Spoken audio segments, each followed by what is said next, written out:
So very good day to everyone. आज हम start कर रहे हैं ई वे बिल। हमने पेमेंट ऑफ टैक्स कर लिया जिसमें टीडीएस टीसीएस कर लिया है, लेकिन ई कॉमर्स ऑपरेटर का सिर्फ मैंने एक लिंक देके छोड़ा है। एज इट वाज प्लान कि आज हमारी क्लास 18th को नहीं होने वाली थी, बट हमारी क्लास हुई है।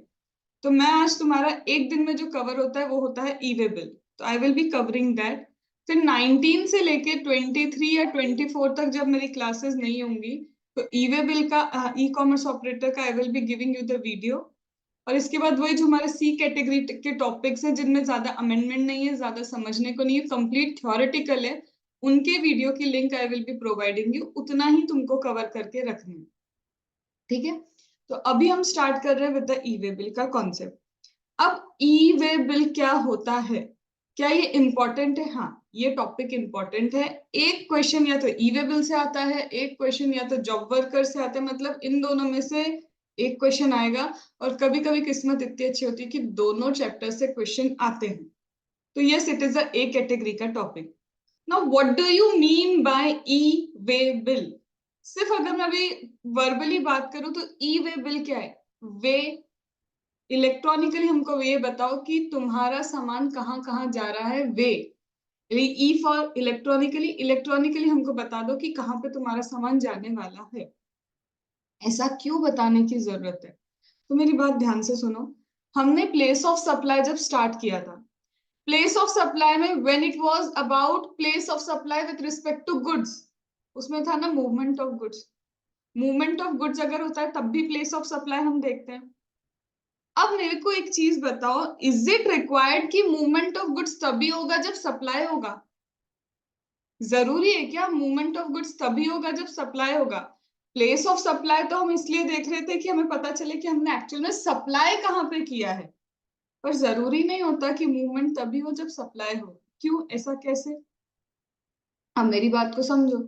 मुझे मेरे ही एक ब्रांच से दूसरी ब्रांच में सामान पहुंचाना है, या तो वो विद इन अ स्टेट हो सकती है वो ब्रांच, हो सकता है दैट इज डिफरेंट स्टेट, वो वाली ब्रांच मेरी कहाँ होगी, that would be in a different state. यहाँ पे भी तो क्या हो रहा है, यहाँ सप्लाई नहीं हो रहा। मैंने सप्लाई नहीं किया उनको, बट मुझे सामान पहुंचाना है, मूवमेंट होगा। इससे और अच्छा अपन एग्जाम्पल लेते हैं, क्योंकि यहाँ पे क्या शेड्यूल 1 कवर कर लेता है। डिस्टिंक्ट पर्सन को भी अगर आप कुछ पहुंचाते हो गुड्स, तो वो बोलता है शेड्यूल 1 विदाउट कंसिडरेशन भी सप्लाई है। मैं मेरे को क्या करना है पता है? मेरी ड्राइंग बहुत अच्छी है, पेंटिंग बहुत ही अच्छी है, ठीक है। तो अपने अंदर भी मजनू भाई है जो बहुत अच्छी पेंटिंग कर सकते हैं। अब मेरे को पता है क्या करना है, मुझे एग्जीबिशन लगानी है उन्हीं पेंटिंग की, ठीक है। अब पेंटिंग की एग्जीबिशन लगानी है मुझे, पुणे में तो नहीं करना। मैंने सोचा कि ऐसा जो आर्ट फॉर्म है वो कहाँ चल सकता है, राजस्थान में ही चल सकता है। मुझे राजस्थान में एग्जीबिशन लगाना है। अब इतनी सारी पेंटिंग, 15 20 25 50 पेंटिंग है, यहाँ से पहले कहाँ जानी चाहिए? राजस्थान, तभी तो एग्जीबिशन लगेगा। अब मैंने यहाँ से राजस्थान में क्या करा, पहुंचा दी। क्या मेरे पास कोई पैसा आया? अभी सिर्फ मेरी पेंटिंग का मूवमेंट हुआ है एक जगह से दूसरी जगह। पर पता है क्या, ये मूवमेंट क्यों हो रहा है? पता है, तुम धोखा दे सकते हो ना गवर्नमेंट को। लेके जा रहे हो, बोलोगे अरे नहीं नहीं सप्लाई नहीं है, ये तो हम ऐसे ही पहुंचा रहे, तो बोलते नहीं ऐसा नहीं चलेगा।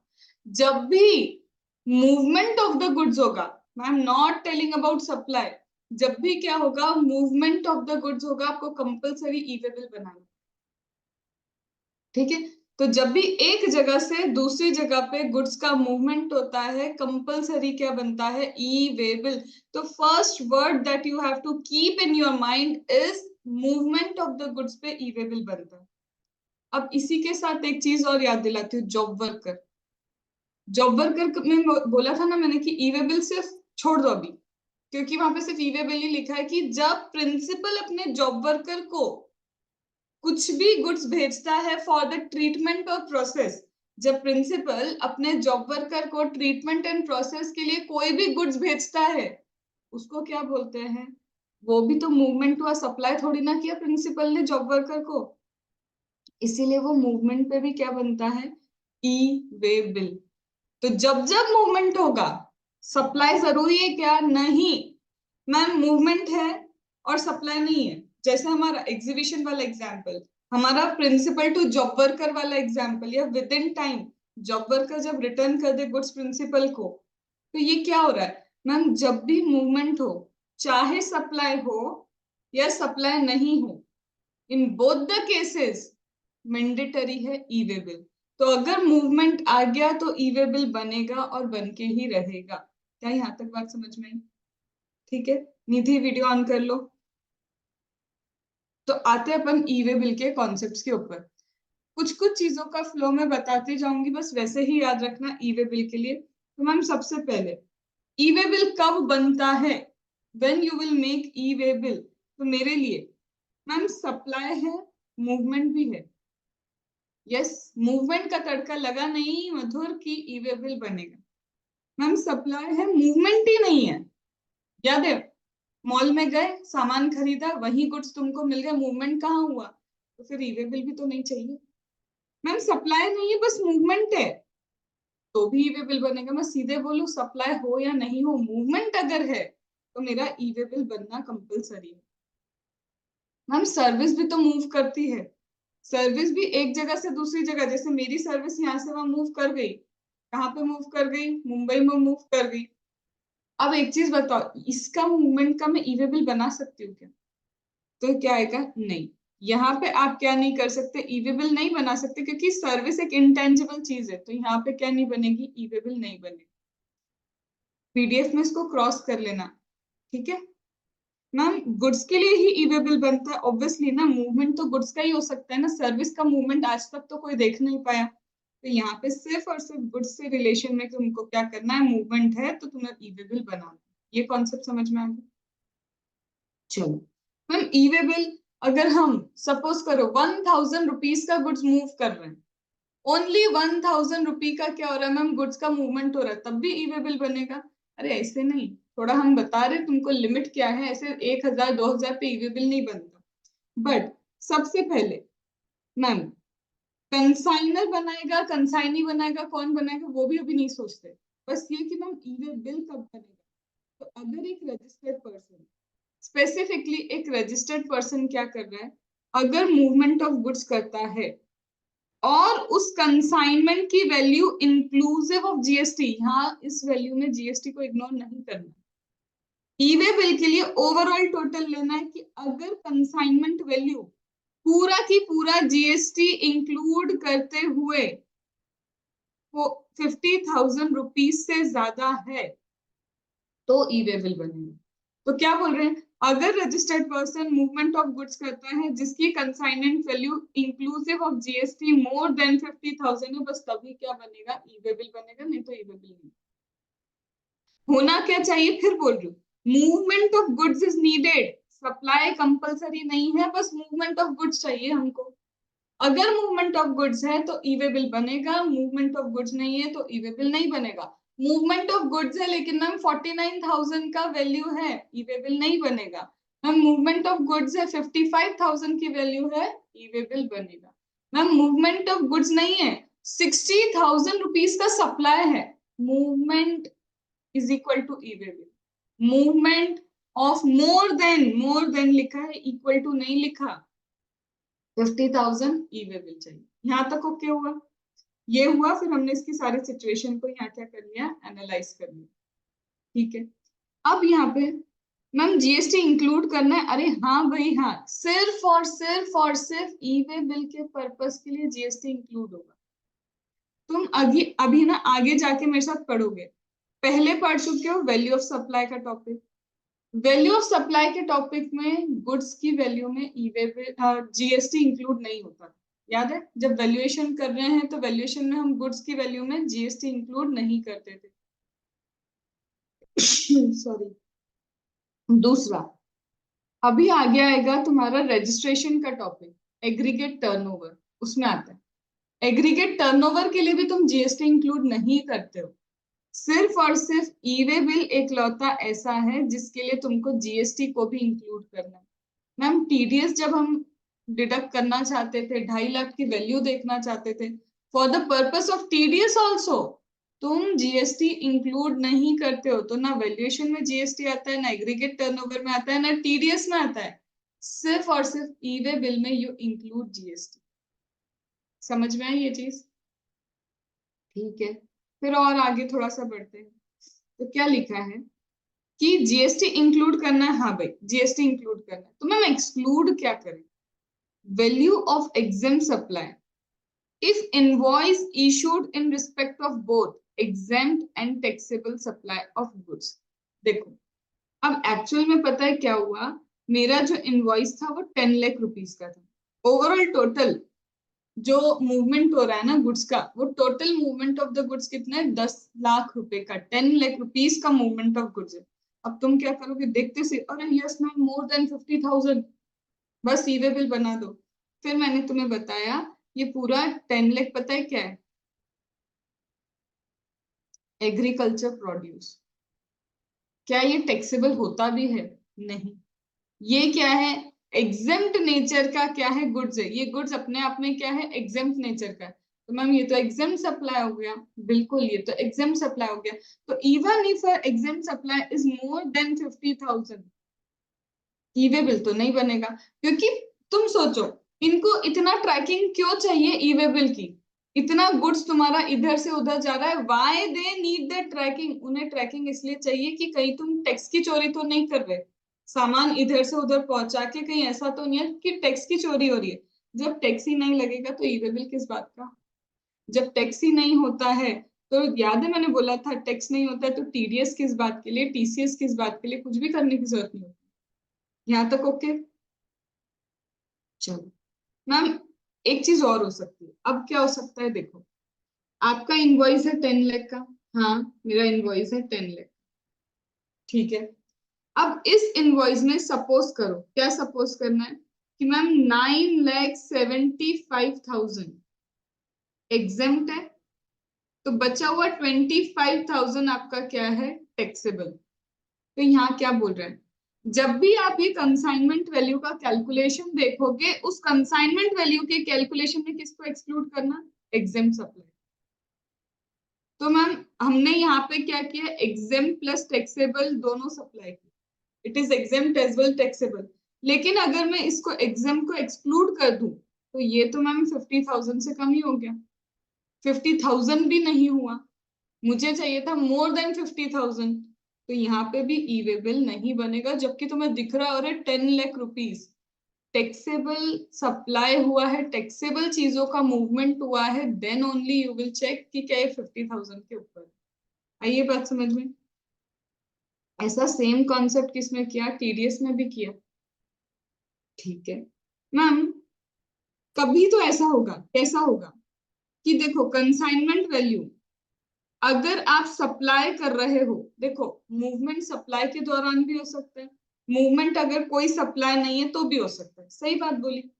मूवमेंट तो सप्लाई कर रहे हो इसलिए भी हो सकता है, और अगर सप्लाई नहीं कर रहे तो भी मूवमेंट हो सकता है। मैम अगर during course of supply movement हुआ, ठीक है, और ये गुड्स पे टैक्स लगता है या फिर पर्सन क्या है टैक्स लगाएगा, तब वो इशू करेगा टैक्स इनवॉइस। लेकिन अगर इन गुड्स पे टैक्स नहीं लगता या फिर ये कंपोजिशन वाला स्कीम वाला टैक्स पेयर है, तब वो टैक्स इनवॉइस जनरेट नहीं कर सकते। कंपोजिट टैक्स पेयर्स वो लेते हैं फिर बिल ऑफ सप्लाई। तो जो लोग टैक्स कलेक्ट नहीं कर सकते उनके लिए होता है बिल ऑफ सप्लाई। ये हमने एक बिल दे दिया सप्लाई के नाम से, बिल ऑफ सप्लाई। लेकिन सामने वाला अगर टैक्स कलेक्ट कर सकता है तब वो देता है टैक्स इनवॉइस। ठीक है मैम, अगर सपोज करो सप्लाई ही नहीं है, तो जब सप्लाई ही नहीं है टैक्स इनवॉइस की बात नहीं आएगी, किसी चीज की बात नहीं आएगी। अब डिलीवरी चालान इशू करके क्या करोगे? मूवमेंट करोगे। कहीं तो पढ़ा था ये मूवमेंट के लिए, इसीलिए तो डिलीवरी चालान तुमने जॉब वर्कर में पढ़ा कि जब भी प्रिंसिपल अपने जॉब वर्कर को, वहां सप्लाई नहीं होता है, जब भी प्रिंसिपल अपने जॉब वर्कर को क्या देता है? गुड्स भेजता है, तो वो डिलीवरी चालान इशू करता है। 3 याद आया? ट्रिपल फॉर्म में क्या होता है? डिलीवरी चालान इशू होता है। देखो सप्लाई हुआ तो टैक्स की बातें आएंगी, अगर टैक्स की बात आई तो टैक्स इनवॉइस इशू होगा। सेक्शन 31 तुमने पढ़ा है, due date for the issue of invoice. अगर मैम ये सप्लाई है और हम टैक्स नहीं कलेक्ट कर सकते, हो सकता है वो एग्जेम्प्ट नेचर का हो, हो सकता है सामने वाला खुद अनरजिस्टर्ड पर्सन है, वो टैक्स ले ही नहीं सकता, हो सकता है कंपोजिट टैक्स पेयर हो, कंपोजिट टैक्स पेयर कभी भी टैक्स इनवॉइस इशू नहीं कर सकता, तुमको रजिस्ट्रेशन में ये समझ में आएगा। तब मैम क्या करे, तब उसके पास ऑप्शन है बिल ऑफ सप्लाई इशू करे। और मैम अगर सप्लाई ही नहीं हुआ और मूवमेंट हो गया तो फिर डिलीवरी चालान है भाई, फिर डिलीवरी चालान इशू करोगे। यहाँ तक बात आई समझ में? तो अभी तक हमने पढ़ा कि अगर मूवमेंट है तो क्या होगा, तुम्हारा ईवेबल इशू होगा, लेकिन तब जब कंसाइनमेंट वैल्यू ग्रेटर देन 50,000। अब इस कंसाइनमेंट वैल्यू के लिए जीएसटी इंक्लूड करेंगे, हाँ। एग्जेम्प्ट सप्लाई एक्सक्लूड करेंगे, हाँ। अगर मैम ये सप्लाई के दौरान हुआ या तो टैक्स इनवॉइस इशू होगा या फिर क्या होगा, बिल ऑफ सप्लाई। और अगर मैम सप्लाई ही नहीं है, सिर्फ मूवमेंट हुआ है, तो डिलीवरी चालान जाएगा। इतना अभी अपन ने किया, ठीक है मैम। आप यहाँ पे ये 50,000 के ऊपर ही बोल रहे हो कि डिलीवरी हमको ईवे बिल लगाना है, जनरेट करना। क्या ऐसा हो सकता है? हमारी मर्जी है कि हम ईवे बिल जनरेट करें। देखो, मर्जी से कंप्लाइंस करने वाले को रोका नहीं जा सकता। तुम्हारी इच्छा थी, तुम रजिस्ट्रेशन के लिए थ्रेशोल्ड लिमिट क्रॉस भी नहीं करते हो, पर तुमको लगता है नहीं यार रजिस्ट्रेशन तो लेंगे ही लेंगे, तो ले लो, कौन रोक रहा है तुमको। वैसे ही तुम्हारी इच्छा है कि तुमको ईवे बिल क्या करना है, जनरेट करना है। तुम्हारा 50,000 से ऊपर है भी नहीं सामान का वैल्यू, कर लो, कोई दिक्कत नहीं। डन। लेकिन अब ये तो काम का कुछ था नहीं, बट कुछ आते हैं एक्सेप्शंस। यहाँ पे आते हैं क्या, कुछ एक्सेप्शन। अब ये एक्सेप्शन क्या है, ये बोलते हैं even though the value is, even though आपकी जो वैल्यू है ना वो कितनी है, 50,000 से ऊपर नहीं है, पर मैंडेटरी आपको ईवे बिल बनाना ही पड़ेगा। मतलब कुछ चीजें ऐसी है कि हम एक्सेप्शन बोल रहे हैं। देखो, हमने यूं बोला था 50,000 के ऊपर हो, 50,000 के अबाव हो, you have to generate e way bill. 50,000 के अबाव हो, you have to generate e way bill. लेकिन दो ऐसे एक्सेप्शन है, अगर आपका वैल्यू नॉट मोर देन 50,000 है, फिर भी आपको ई वे बिल जनरेट करना पड़ेगा। क्यों? इसका लिंक है कहाँ पे, रजिस्ट्रेशन चैप्टर में। इसके बाद तुमको वीडियो लिंक मैं रजिस्ट्रेशन चैप्टर की ही दूंगी, तो वो तुम देखोगे तो उसमें ना सेक्शन नंबर 23 आएगा। सेक्शन नंबर 23 में तुमको इसका लिंक मिलेगा कि ऐसा क्यों, जो मैं अभी यही समझा भी रही हूँ। देखो, रजिस्ट्रेशन चैप्टर क्या बोलता है कि अगर यहाँ पे जो जो चीजें दी हैं, अभी मैं बताती हूँ क्या दिया है, इनको रजिस्ट्रेशन लेने की रिक्वायरमेंट ही नहीं। सेक्शन 23 है person not liable to get register. तो सेक्शन नंबर 23 बोलता है कि भाई ये वो लोग हैं जिनको रजिस्ट्रेशन लेने की जरूरत ही नहीं है। तो ये लोग बोलते हैं देखो, तुम्हें रजिस्ट्रेशन के कंप्लाइंस से दूर रखा हमने, बिल्कुल, बट अगर तुम 50,000 से कम का भी मूवमेंट करते हो ना, तो फिर हम तुमको बोलेंगे कम से कम ई वे बिल बनो। सॉरी, समझ में आई ये बात? सबसे पहले क्या है, रजिस्ट्रेशन में सेक्शन 23 वो बोलता है कुछ ऐसे लोग हैं not liable to get register, और वो यही लोग हैं। बोलते हैं इन लोगों को रजिस्ट्रेशन से मना किया ना कि मत लो रजिस्ट्रेशन, पर तुम अगर मूवमेंट कर रहे हो, भले 50,000 से कम का मूवमेंट कर रहे हो, फिर ईवे बिल तो बनाओ, कोई तो कंप्लाइंस करो। तुम्हें रजिस्ट्रेशन से रोक रहे हैं, बट तुम्हें कम से कम ईवे बिल तो बनाना चाहिए। वो रजिस्ट्रेशन से कितने टाइम तक रोकते हैं वो अब अपन देखते हैं। तो सबसे पहले बोलता है, देखो, अगर इंटर स्टेट मूवमेंट होता है गुड्स का, प्रिंसिपल अपने जॉब वर्कर को अगर 50,000 से कम के भी गुड्स भेजता है तो उसको मैंडेटरी है ई वे बिल बनाना, अगर ये इंटर स्टेट मूवमेंट है तो देखो, इंटर स्टेट, ठीक है, क्या हुआ, मूवमेंट हुआ किसका, गुड्स का, प्रिंसिपल से जॉब वर्कर। अब मेरे को एक चीज बताओ, प्रिंसिपल से जॉब वर्कर तक अगर इंटर स्टेट मूवमेंट होता है, देखो प्रिंसिपल तो ऑलरेडी रजिस्टर्ड पर्सन होता था जॉब वर्कर में, हमने पढ़ा भी है सीए फाइनल पे। क्या पढ़ा है कि प्रिंसिपल रजिस्टर्ड पर्सन होना चाहिए, और रजिस्टर्ड पर्सन के गुड्स पे ही ट्रीटमेंट होता है, उसी को जॉब वर्क बोलते हैं। तो इसमें तो कोई दुख है ही नहीं, प्रिंसिपल तो एनीवेज ही क्या है, तुम्हारा रजिस्टर्ड पर्सन ही है। अगर ये क्या कर रहा है, एक स्टेट से दूसरे स्टेट में अपने गुड्स पहुंचा रहे just for the purpose of job work, अब मेरा जॉब वर्कर हो सकता है रजिस्टर्ड हो सकता है रजिस्टर्ड नहीं हो। अगर मेरा जॉब वर्कर रजिस्टर्ड नहीं है, क्यों नहीं है रजिस्टर्ड? 20 लाख का थ्रेशोल्ड या 10 लाख का थ्रेशोल्ड क्रॉस नहीं हुआ होगा उसका, तो हो सकता है वो रजिस्टर्ड ही नहीं हो। तो बोलते हैं हमें ये बता दो तुम्हारे गुड्स कहाँ जा रहे हैं। अब इसको बताने की जिम्मेदारी किसको दे दी? प्रिंसिपल को, कि अगर तुम 50,000 से कम का भी इंटर स्टेट सप्लाई करते हो तो मैंडेटरी है तुमको क्या देना पड़ेगा? ई वे बिल देना ही पड़ेगा, क्योंकि तुम तो रजिस्टर्ड हो, तुम्हारा ही तो सामान इधर से उधर जा रहा है। हमें क्या पता जॉब वर्क के नाम पे तुम 10 जगह अपना क्या करो, सामान फैला दो और बोलो कि अलग अलग जगह से अपना क्या सामान बिक रहा है। डन। और इसीलिए तो याद है तुमको, अपन ने पढ़ा था प्रिंसिपल को इसे additional place of the business भी बताना पड़ता है अगर वहां से सप्लाई करना है उसको। आया समझ में? दूसरा, ये दिया है सेक्शन नंबर 23 में। क्या दिया है सेक्शन 23 रजिस्ट्रेशन का? बोलता है अगर सप्लायर हैंडक्राफ्ट या हैंडमेड गुड्स को क्या करता है? सप्लाई करता है।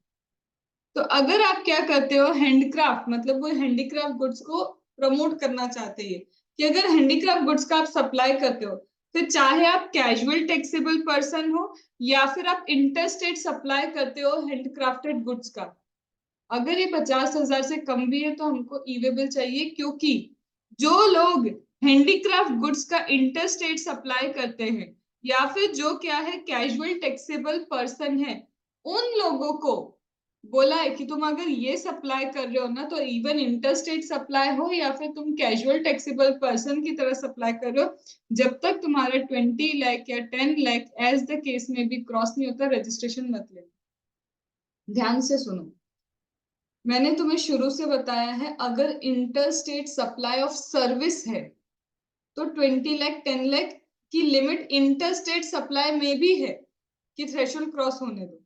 याद आती है ये बात? फिर ये भी बताया कि अगर ये सर्विस नहीं है, तुम एक भी single interstate supply of goods करना चाहते हो, तो तुम्हें मैंडेटरी रजिस्ट्रेशन लेना पड़ेगा। तो सेक्शन 24 आता है रजिस्ट्रेशन में जो बोलता है मैंडेटरी रजिस्ट्रेशन। वो बोलता है देखो, अगर तुमने single interstate supply of goods करना है, गुड्स बोल रही हूं मैं, अगर एक भी इंटरस्टेट सप्लाई ऑफ गुड्स तुमको करना है ना, तो मैंडेटरी रजिस्ट्रेशन लेना पड़ेगा। सर्विस वालों को तुम दे देते 20 लाख 10 लाख की लिमिट इंटरस्टेट में भी, लेकिन यहाँ पे वो पहली बार बोल रहा है अगर तुम्हारे हैंडीक्राफ्ट गुड्स हैं या फिर क्राफ्टमैन वाले गुड्स हैं, इन गुड्स का इंटरस्टेट सप्लाई कर रहे हो, तो ऐसे तो क्या होता था मैंडेटरी रजिस्ट्रेशन, इसके लिए 20 lakh 10 lakh as the case में भी, कि क्या देंगे तुमको? Threshold limit. तो जब इतनी बड़ी चीज कर दी, गुड्स में तुमको थ्रेशोल्ड लिमिट दे दी, इंटरस्टेट सप्लाई में बस मूवमेंट करने पे ई वे बिल दे देना, भले ही वो 50,000 से कम क्यों ना हो। आइए बात समझ में। अब दूसरा, ये कहाँ पढ़ेंगे ma'am? Casual taxable person. Casual taxable person भी रजिस्ट्रेशन में आएगा, बट यही बता देती हूँ कि what is casual taxable person, एक बताने के लिए। कैजुअल टैक्सेबल पर्सन मतलब लाइबल टू गेट रजिस्टर्ड, उसको रजिस्ट्रेशन लेना पड़ेगा। अब क्या हुआ ना, मेरा फिर से क्या है, अब भी मैंने जो शुरुआत में एग्जांपल लिया था, पेंटिंग बड़ी अच्छी है हमारी, मेरे गुड्स क्या है? मेरी पेंटिंग। मेरे गुड्स क्या है मेरे लिए? मेरी पेंटिंग ही तो मेरे गुड्स है। ठीक है, अब मैंने सोचा यार देखो, मैं कहाँ रजिस्टर्ड हूँ? एक ही जगह काम करती थी, महाराष्ट्र। मैं रजिस्टर्ड हूँ किस स्टेट के अंदर? महाराष्ट्र में। फिर ऐसा लगा नहीं यार, मुझे क्या करना चाहिए, राजस्थान में जाके कम से कम 1 महीना एग्जीबिशन लगा के वहां बिजनेस करना चाहिए। मैं परमानेंटली वहां बिजनेस करने नहीं जा रही, मैं सिर्फ सोच रही हूँ कि राजस्थान में 1 महीने जाते हैं, फिर 1 मंथ के लिए कहाँ जाते हैं? पंजाब चले जाते हैं, 1 मंथ एमपी चले जाते हैं, 1 मंथ चले जाते हैं साउथ में। क्या कर रही हूँ मैं?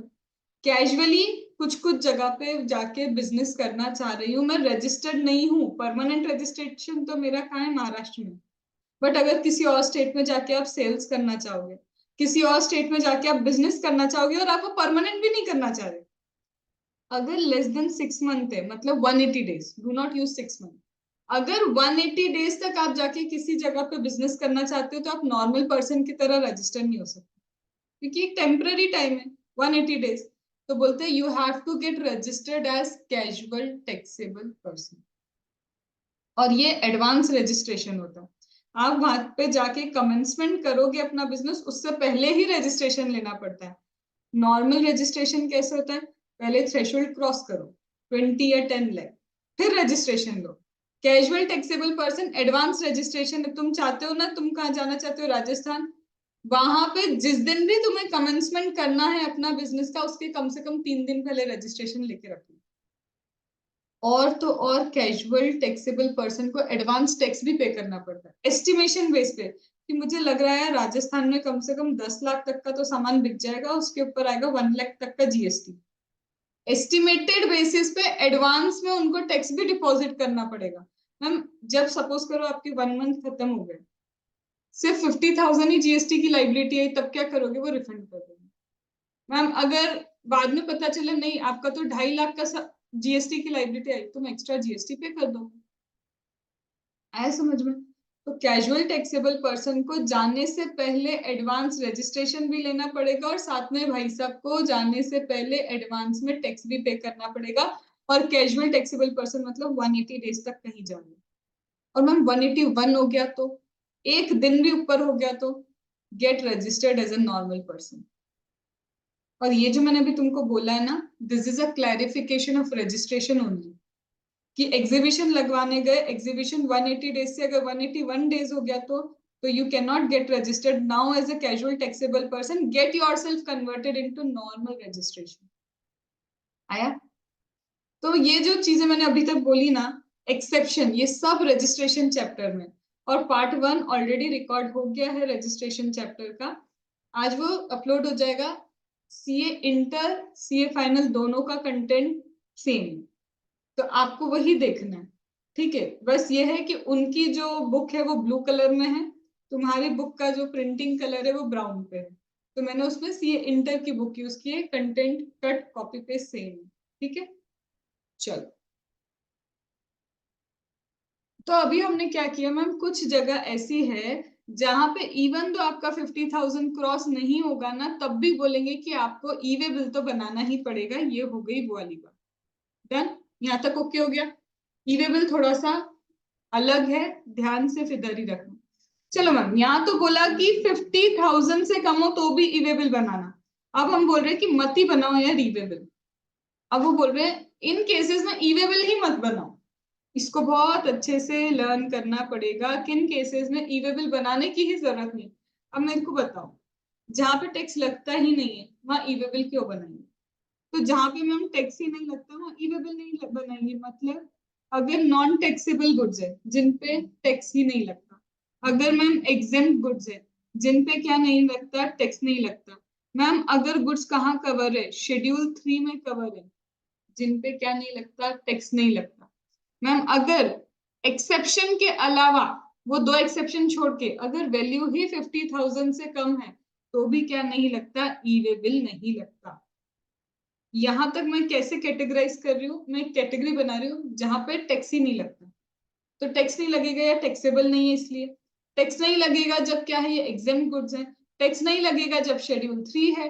टैक्स ही नहीं लगेगा जब क्या है, शेड्यूल 3, और दूसरा ई वे बिल ही नहीं बनेगा अगर 50,000 से कम है।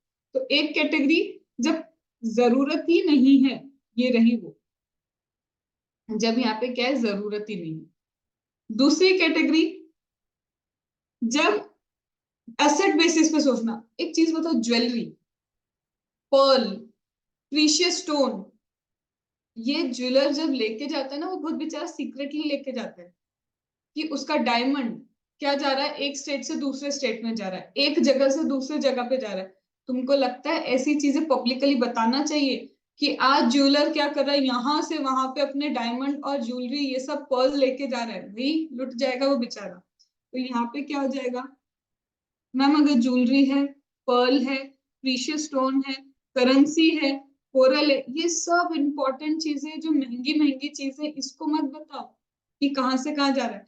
मैम जब हमारे बैंक से, एक बैंक से दूसरे बैंक में करेंसी जाती है, या एटीएम के लिए, एटीएम में मशीन में डालने के लिए करेंसी जाती है, बताया नहीं जाता, छुप छुप के जाते। तो यहाँ पे क्या है, ऐसी चीजों में भी ई वे बिल नहीं चाहिए। तो एक कैटेगरी हो गई जब E way bill because taxation basis पे नहीं चाहिए। एक कैटेगरी हो गई चीजें, पर्ल, प्रीशियस स्टोन, तुम्हारा डायमंड, तुम्हारी ज्वेलरी, तुम्हारा कोरल, तुम्हारा करेंसी, इन सब चीजों पे हमको ई वे बिल की जरूरत नहीं है, रहने दो। फिर अब एक चीज बताओ मेरे को ना, एक्चुअल में मैंने शिफ्ट किया है कहाँ, पुणे। कहाँ से शिफ्ट किया, इंदौर से। ठीक है, इंदौर में क्या था, मेरा घर था। घर के अंदर क्या था, सामान सामान सामान था। मैंने क्या किया, यहाँ से सामान लेके आ गई पुणे में। यूज्ड गुड्स थे मेरे। अरे शिफ्टिंग कर रही हूँ, पर्सनल हाउस होल्ड आर्टिकल थे मेरे जिन्हें मैं यूज कर चुकी हूँ। यूज गुड्स पे कौन जीएसटी लगाता है, ये कोई सप्लाई चल रहा था क्या, नहीं, ये तो सिर्फ सिंपल मूवमेंट है। तो बोलता है ऑलरेडी एक तो चीजें क्या यूज्ड है, इस पे जीएसटी वैसे भी लगने वाला है नहीं। तो क्या करोगे, ईवे बिल हमको बता के, मूवर्स एंड पैकर वाले जो होते हैं ना, उनको ईवे बिल बताने की जरूरत नहीं होती। मूवर एंड पैकर वाला क्या करेगा, यूज गुड्स जो है तुम्हारे, तुमको शिफ्ट करना है इंदौर टू पुणे, सामान लेके आ जाएगा, वो तो तुम्हें ट्रांसपोर्टेशन ऑफ गुड्स की सर्विस दे रहा है। मूवर्स एंड पैकर वाले के लिए सर्विस है, और सर्विस पे ईवे बिल नहीं लगता। और ये जो गुड्स हैं ये यूज गुड्स आ रहे हैं, यूज गुड्स पे तो वैसे ही बोला ईवे बिल की जरूरत ही नहीं है। क्या ये बात समझ में, तो मैम कहाँ कहाँ पे ईवे बिल अभी तक हमने समझा कि नहीं लगेगा। Exempt, non taxable, schedule 3, less than 50,000, ये हो गया एक कैटेगरी। फिर पर्ल, कोरल, ज्वेलरी, करेंसी, उसके बाद precious stone, used house hold articles, इन सब पे ईवे बिल की जरूरत ही नहीं। ठीक है, और कौन से आर्टिकल आएंगे, एलपीजी गैस सिलेंडर। तुम्हारा गैस सिलेंडर आता है ना, घर पे सबके आता है। अब ये गैस सिलेंडर का सप्लाई करते हैं ना, तब भी क्या बोलते हैं, हाउस हाउस होल्ड यूज के लिए एलपीजी गैस सिलेंडर तुम्हारे पास आ रहा है, तो बोलते हैं इस पे भी कोई ईवे बिल की जरूरत नहीं। तो कितनी चीजें हो गई, LPG, precious stone, pearl, jewellery, coral, currency, इन सब चीजों पे, और यूज्ड आर्टिकल्स, इन सब चीजों पे हमको ईवे बिल नहीं चाहिए। चलो ठीक है। अब ईवे बिल कब नहीं चाहिए, जब कुछ कुछ डिपार्टमेंट आ रहे हैं। अब वो डिपार्टमेंट कैसा है, अगर kerosene oil public distribution system से हो रहा है, केरोसिन ऑयल का डिस्ट्रीब्यूशन पब्लिक डिस्ट्रीब्यूशन सिस्टम से हो रहा है, तो वो पब्लिक डिस्ट्रीब्यूशन सिस्टम याद रखना, पब्लिक सिस्टम से ही हो रहा है केरोसिन ऑयल का डिस्ट्रीब्यूशन। या फिर मैम पोस्ट डिपार्टमेंट, तुम जाते हो कुरियर करवाने के लिए, तब भी तो मूवमेंट ऑफ गुड्स होता है ना। मेरे को पुणे से सपोज करो इंदौर में कुछ पहुंचाना है, कुरियर एजेंसी के पास जाऊंगी, मूवमेंट ऑफ गुड्स होगा, तो बोलते हैं यार पोस्ट डिपार्टमेंट जब तुम्हारा पोस्टल बैगेज लेके जाते हैं ना, तुम्हारे एनवलप, ये सारी चीजें नहीं चाहिए। यहाँ पे भी क्या नहीं होगा, तुम्हारा ईवे बिल का जनरेशन नहीं होगा। क्या करोगे ईवे बिल जनरेट करवा के, एनवलप जा रहे हैं तुम्हारे, क्या जा रहे हैं, पैकेट्स जा रहे हैं, पोस्ट के थ्रू जा रहे हैं ना, पोस्ट वाले ऑलरेडी जीएसटी ले चुके होते हैं, याद करो। अगर तुम्हारा जो वेट है 10 ग्राम से कम है, तो क्या होगा, एग्जेम्प्ट होगा। 10 ग्राम के ऊपर है तो टैक्सेबल है, वो भाई पहले ही पोस्टल डिपार्टमेंट वाला जीएसटी ले चुका है। हमको क्या करना, तुम कहीं भी मूव करो, जीएसटी तो मिल चुका है ना डिपार्टमेंट को। आया समझ में। तो क्या हुआ, केरोसिन ऑयल पब्लिक डिस्ट्रीब्यूशन से, पोस्टल बैगेज पोस्ट डिपार्टमेंट से, और कौन कौन से डिपार्टमेंट है, सबसे पहले ट्रांसपोर्टेशन बाय डिफेंस फॉर्मेशन, अगर डिफेंस वाले लोग कुछ भी ट्रांसपोर्ट करते हैं, रेलवे ट्रांसपोर्ट होता है गवर्नमेंट के थ्रू, तो ये सारी चीजें क्या है, इन पे भी ईवे बिल नहीं चाहिए। मतलब जहां भी गवर्नमेंट का डिपार्टमेंट दिख जाए तुमको, रेलवे ट्रांसपोर्ट गवर्नमेंट कर रही है, ट्रांसपोर्टेशन डिफेंस के डिपार्टमेंट से हो रहा है, पोस्टल डिपार्टमेंट कर रहा है, या पब्लिक सिस्टम कर रहा है, केरोसिन ऑयल का ट्रांसपोर्टेशन नहीं चाहिए। फिर आते हैं हम जगह के बेसिस पे। अब जगह के बेसिस पे क्या, मेरी बात समझो, ट्रांजिट ये तुम पढ़ चुके हो, ट्रांजिट कार्गो, नेपाल भूटान, ये लिखा हुआ है, याद है तुमको। उसमें लिखा था सिर्फ मेगा एग्जामिनेशन में, transit of cargo to Nepal Bhutan. फिर क्लैरिफिकेशन में उन्होंने मेगा एग्जामिनेशन में बताया था कि to will be read as from also. याद आता है कुछ कुछ, तो ये वही तो मेगा एग्जामिनेशन ही लिख के रखी है। If you transit cargo to Nepal Bhutan या फ्रॉम नेपाल भूटान, वो वैसे ही मेगा एग्जाम्प्ट है, तो वो एक स्पेसिफिकली मेगा एग्जामिनेशन लिख के दिया है कि इस पे भाई ईवे बिल की भी जरूरत नहीं, मत बनाओ। ठीक है, इसी तरह से कस्टम स्टेशन जो होता है ना तुम्हारा, देखो, अब कस्टम स्टेशन सपोज करो मुंबई में, अब मैं रहती कहाँ पे हूँ, मैं चली गई अब रहने के लिए पंजाब में। अब मेरा क्या आया, कुरियर आया, मतलब कस्टम स्टेशन पे मेरा क्या आया, पूरा कार्गो आ गया। अब मैं पंजाब से पहले जाऊं मुंबई, फिर मुंबई जाके मेरा क्या करूं, इंपोर्ट जो भी आया है उसको क्लियर कर दूं, फिर मुंबई से लेके आऊं उसको पंजाब, डोंट यू थिंक मेरा कॉस्ट, मेरा टाइम बहुत कुछ लगेगा। तो इन्होंने क्या है, अलग जगह क्या खोल के रखे हैं, कस्टम के स्टेशंस खोल के रखे हैं, कस्टम फ्रेट स्टेशन। ठीक है, तो ये क्या करते हैं, ये छोटे छोटे स्टेशन है। तुम्हारा पंजाब का सामान जिन लोगों का होगा ना, वो सीधे उस फ्रेट स्टेशन पे पहुंच जाएगा। अब एक चीज, कस्टम से जो ये फ्रेट स्टेशन पे कोई मूवमेंट होता है तो बोलते हैं यहाँ से, यहाँ वैसे डिपार्टमेंट ही कर रहा है ये मूवमेंट, वो अपना टैक्स लिए बिना वैसे भी सामान तुमको देने वाला है ही नहीं। तो बोलते हैं वाइस वर्सा, यहाँ से यहाँ जाए गुड्स या फिर यहाँ से यहाँ गुड्स जाए, तुमको कस्टम के लिए मूवमेंट ऑफ गुड्स पे ई वे बिल की जरूरत नहीं है, कितना भी सामान हो। आया समझ में? या फिर जब मैम ये मूवमेंट किसी के सुपरविजन में हो रहा हो, कस्टम वाले सुपरविजन में, तो वैसे ही सुपरविजन वो कर रहे हैं, तो भी हमको क्या नहीं चाहिए, ई वे बिल नहीं चाहिए। तो ई वे बिल कब कब नहीं चाहिए, पहले आते हैं कब लगेगा ही नहीं, नॉन टैक्सेबल है, एग्जेम्प्ट है, शेड्यूल 3 है, लेस देन 50,000 है, नहीं चाहिए ई वे बिल, क्योंकि वैसे भी टैक्स की बात यहाँ पे आती ही नहीं है। फिर इसके बाद वो गुड्स के बेसिस पे पर्ल था, ज्वेलरी था, कोरल था, करेंसी था, नहीं चाहिए। House hold use house hold goods है, तब भी नहीं चाहिए। फिर इसके बाद में कुछ कुछ डिपार्टमेंट था, पब्लिक डिस्ट्रीब्यूशन चैनल से केरोसिन ऑयल का, नहीं चाहिए। मैम एलपीजी था हाउस होल्ड गुड्स के लिए, हाउस होल्ड यूज के लिए, तब भी नहीं चाहिए। फिर इसके बाद मैम वो डिफेंस वाले डिपार्टमेंट ने अगर कुछ ट्रांसफर किया है, नहीं चाहिए। पोस्टल डिपार्टमेंट पोस्टल बैगेज आपके लेके जाता है, तब भी ई वे बिल की जरूरत नहीं है। फिर जगह के बेसिस पे आता है, फिर वो रेलवे था, central government, state government, local authority railway के थ्रू ट्रांसपोर्ट करी, नहीं चाहिए भाई, ऑलरेडी रेलवे में बिल्टी वगैरह सब होता है, ई वे बिल रहने दो।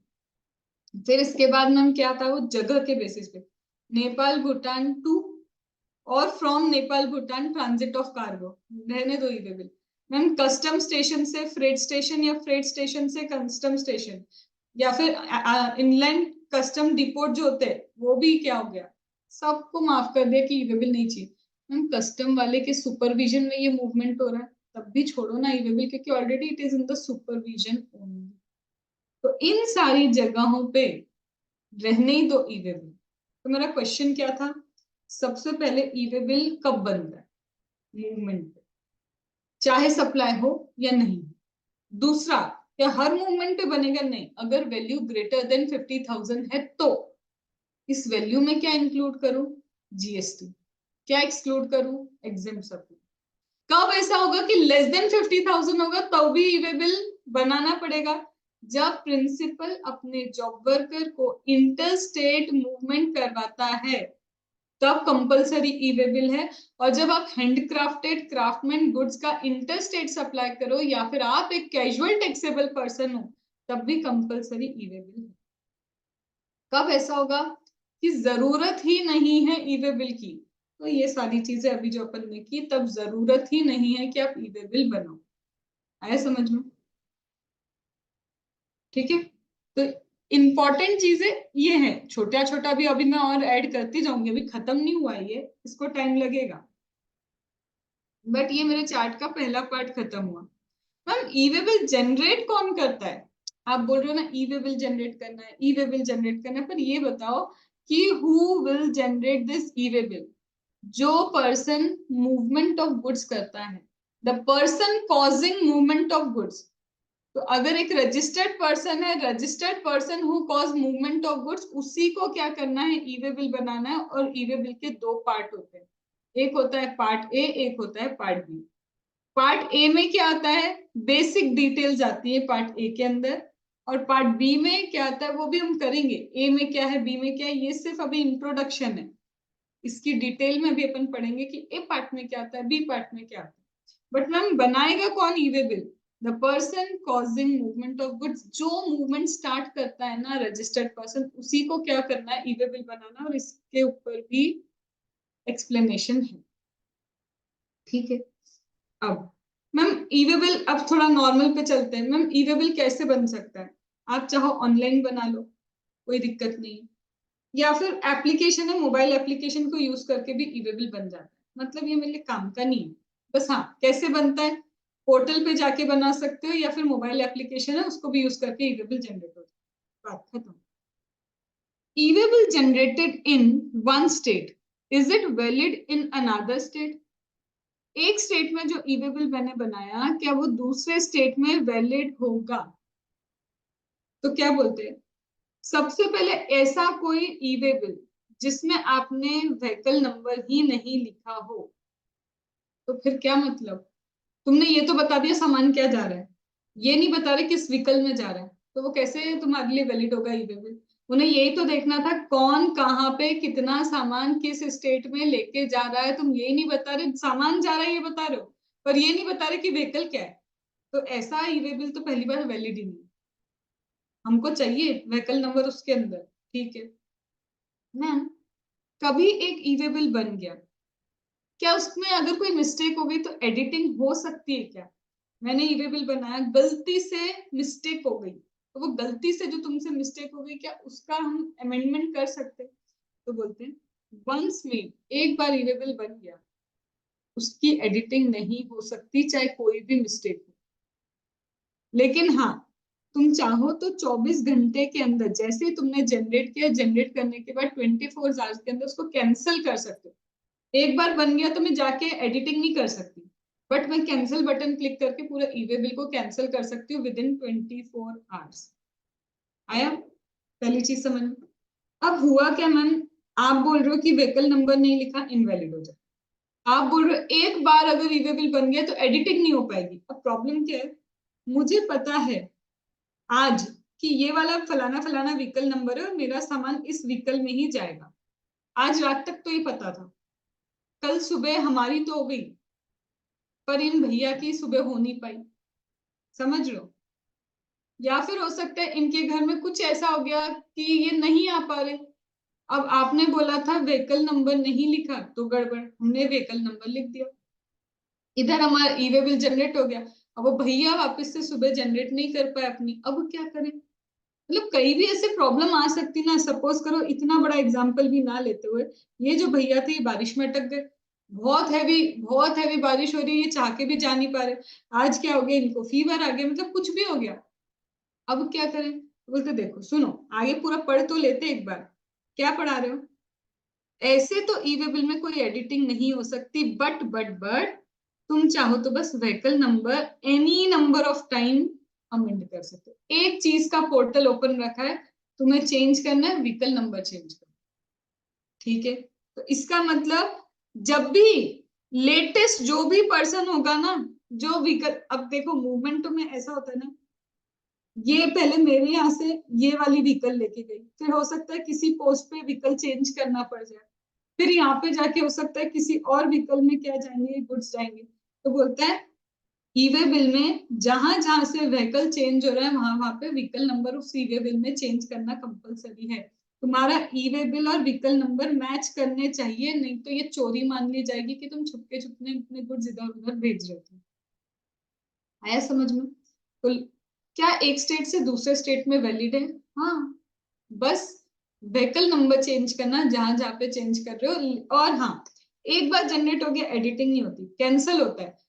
अगर एडिटिंग होगी तो सिर्फ व्हीकल नंबर की ही एडिटिंग हो सकती है। ठीक है, देन यहाँ तक। मैम, आप मूवमेंट की बात कर रहे हो, हाँ, किसने कहा एक दिन के अंदर गुड्स पहुंच जाएंगे? 2 दिन लग सकते हैं, 6 दिन लग सकते हैं, 5 दिन लग सकते हैं, 4 दिन लग सकते हैं। ई-वे बिल मैंडेट मतलब वैलिडिटी क्या है ई-वे बिल की? तो what is the validity of the e-way bill? तो ई-वे बिल की वैलिडिटी क्या होगी? देखो, 200 किलोमीटर्स, मतलब तुम्हारा जो ई-वे बिल है, एक ई-वे बिल 200 किलोमीटर तक वैलिड रहती है। अब 200 किलोमीटर 1 डे, ठीक है, मतलब एक दिन के अंदर हम मानते हैं कि 200 किलोमीटर की ट्रैवलिंग हो जाएगी। तो अगर आपका डिस्टेंस 200 किलोमीटर है, एक दिन वैलिड रहेगा। मैम नहीं नहीं, हमारा डिस्टेंस 800 किलोमीटर है, तो तुम लिख के दोगे ना उसमें ई-वे बिल में कि 800 किलोमीटर, तो किलोमीटर्स के हिसाब से उसके वैलिडिटी के डेज डिसाइड होते हैं। तो बोलता है देखो, फर्स्ट 200 किलोमीटर एक दिन वैलिड है। ये मैं अदर देन अभी नहीं पढ़ रही, क्या है वो अभी ये नीचे यही पढ़ना है अपने को यहाँ पे। मैम फर्स्ट 200 किलोमीटर, मतलब अगर सपोज करो मुझे 150 किलोमीटर लेके जाना है, तो एक ही दिन वैलिड रहेगा। मैम 180 किलोमीटर लेके जाना है, one day valid. Ma'am 200 kilometre लेके जाना है, one day valid. Ma'am one 210 लेके जाना है, क्यों मधुर, कितना लेके जाना है, 210 लेके जाना है। अब मैम 200 नहीं है, क्या बोला है, एवरी 200 और पार्ट देयर आफ्टर। सिर्फ 10 किलोमीटर के लिए भी तुम्हें 1 एक्स्ट्रा दिन मिलेगा, समझ में। तो 200 और part what ever it is, एक दिन और एक्स्ट्रा। मैम हमको जाना है 310, पहले 200 पे तो एक दिन वैलिड हो गया, फिर एक्स्ट्रा क्या है, 110 दिन एक्स्ट्रा है, उसका भी एक दिन एक्स्ट्रा हो गया, तो ये 2 दिन के लिए वैलिड है। मैम हमारा है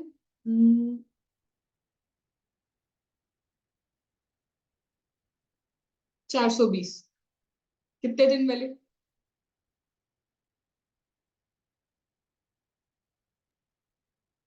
3 दिन। यस, पहले 200 दिन, ठीक है, ये हो जाएगा कितने दिन वैलिड, 3 दिन के लिए वैलिड। डन। अब ये क्या है फिर मैम, यहाँ आप 20 किलोमीटर की बात कर रहे हो, यहाँ पे फिर 20 किलोमीटर और पार्ट देयर ऑफ 20 किलोमीटर की बात कर रहे हो, ये क्या नया है। देखो नॉर्मल जैसे हमारी ट्रक लगेज, उसमें तो 200 किलोमीटर ट्रैवलिंग हो जाती है नॉर्मल गुड्स हो, पर कई बार गुड्स ना बहुत हेवी डायमेंशनल वाले होते हैं, बड़े बड़े गुड्स होते हैं, बहुत हैवी होते हैं। कई बार क्या होता है, एक ट्रांसपोर्टेशन चैनल से दूसरा ट्रांसपोर्टेशन चैनल में जाना, और उस ट्रांसपोर्टेशन चैनल में शिप भी इन्वॉल्व है। अब शिप तो इतनी जल्दी जल्दी चल नहीं पाएगी कि एक दिन में 200 किलोमीटर कवर कर ले। तो क्या लिखा है इसमें, इसीलिए लिखा है यहाँ पे क्या, other than. Over dimensional cargo मतलब बहुत ज्यादा हैवी कार्गो होते हैं, वो इतनी स्पीड में तो चल नहीं सकते कि एक दिन में वो 200 किलोमीटर कवर कर जाए। या फिर multi modal transport, multi modal मतलब कभी हो सकता है ट्रेन, ट्रेन से बस, बस से कहाँ पे गए शिप, शिप से फिर कहाँ गए, मतलब ट्रांसपोर्टेशन का वे भी चेंज होता जा रहा है, जिसमें कम से कम शिप तो इंक्लूड होती है एक बार कम से कम। तो ऐसे में तो ये लोग 200 किलोमीटर ट्रैवल नहीं कर पाएंगे सिंगल डे में। तब यहाँ पे बोलते हैं इन लोगों के लिए वैलिडिटी होगी पर 20 kilometre one day. Ma'am 30 kilometre जाना है तो 20 का वन डे प्लस 10 का फिर से क्या हो गया, एडिशनल वन डे। आया समझ में। डन। अब मैम आप बोल रहे हो कि 200 किलोमीटर वन डे, पर 200 और पार्ट ऑफ द किलोमीटर, ये 20 ये जो है ये किसके लिए है, this is for the purpose of, this is for the purpose of calculation of days. अब हमारी प्रॉब्लम है, क्या प्रॉब्लम है, सपोज करो मेरा जो ई वे बिल है ना आज शाम को 5 बजे जनरेट, सुबह जनरेट करो तो 24 घंटे अच्छे से समझ में आते, मैंने तो शाम को 5 बजे मतलब ऑलमोस्ट 5 बज गए थे, अब भी ई वे बिल जनरेट किया, रात को 12 बजे तो दिन खत्म हो जाएगा, एंड ऑफ द डे हो जाएगा, समझ रहे हो ना। अभी शाम को जनरेट हुआ मेरा ई वे बिल, अब आप क्या बोल रहे हो, अगले दिन क्या होगा, 6 बजे मेरा ई वे बिल क्या हो जाना चाहिए, खत्म हो जाना चाहिए। तो बोलते ये तो मैम शाम को।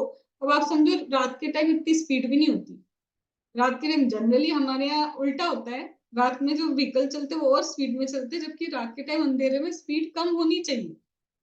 अब यहाँ पे उल्टा हो रहा है।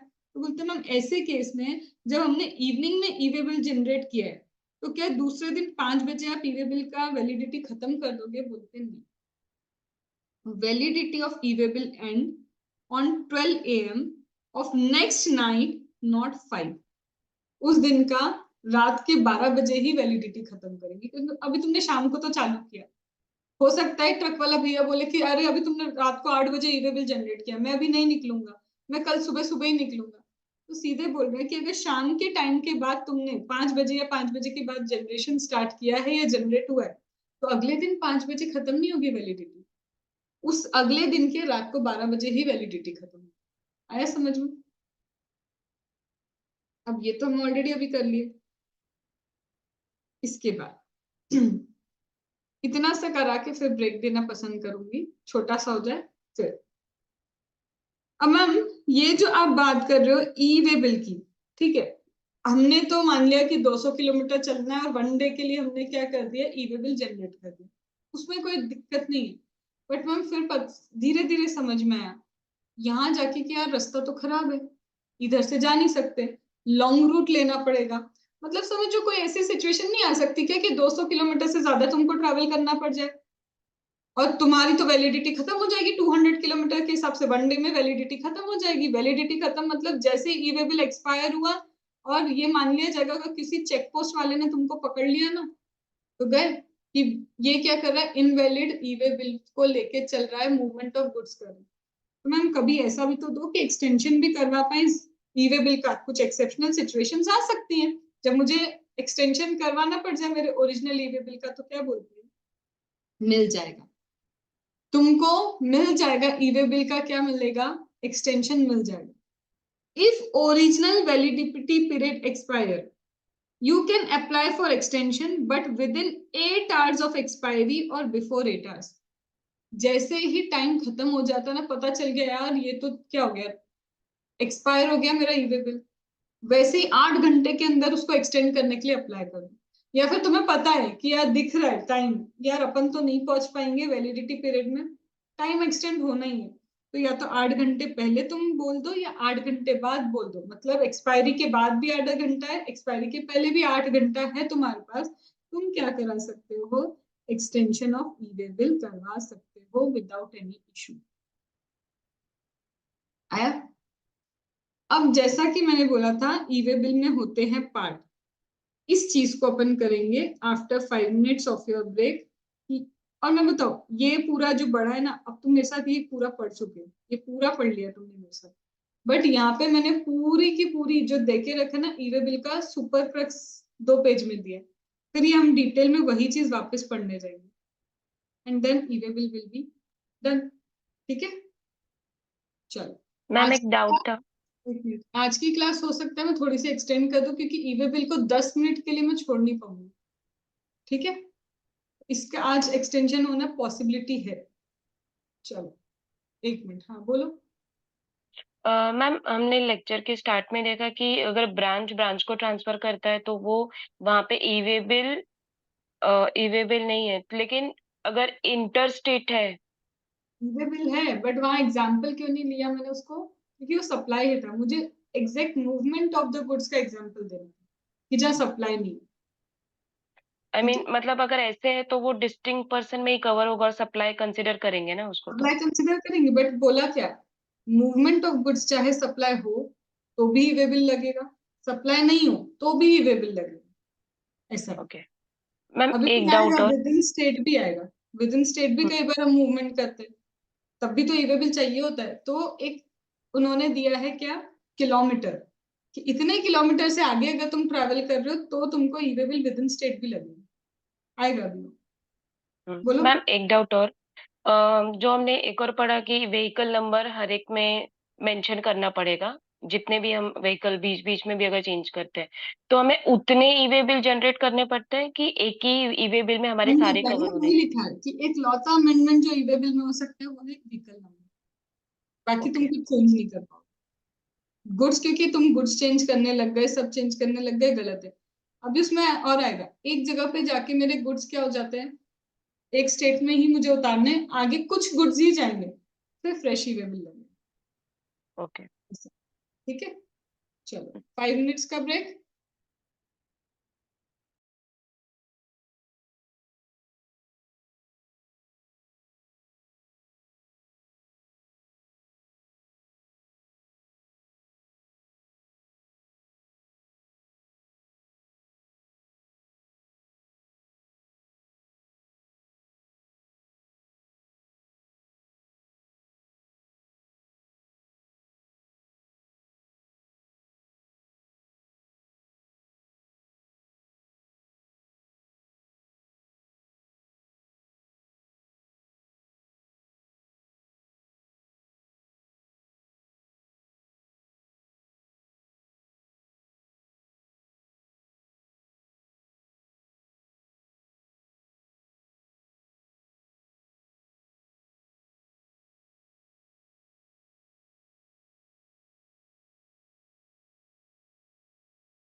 चलो वापस आओ।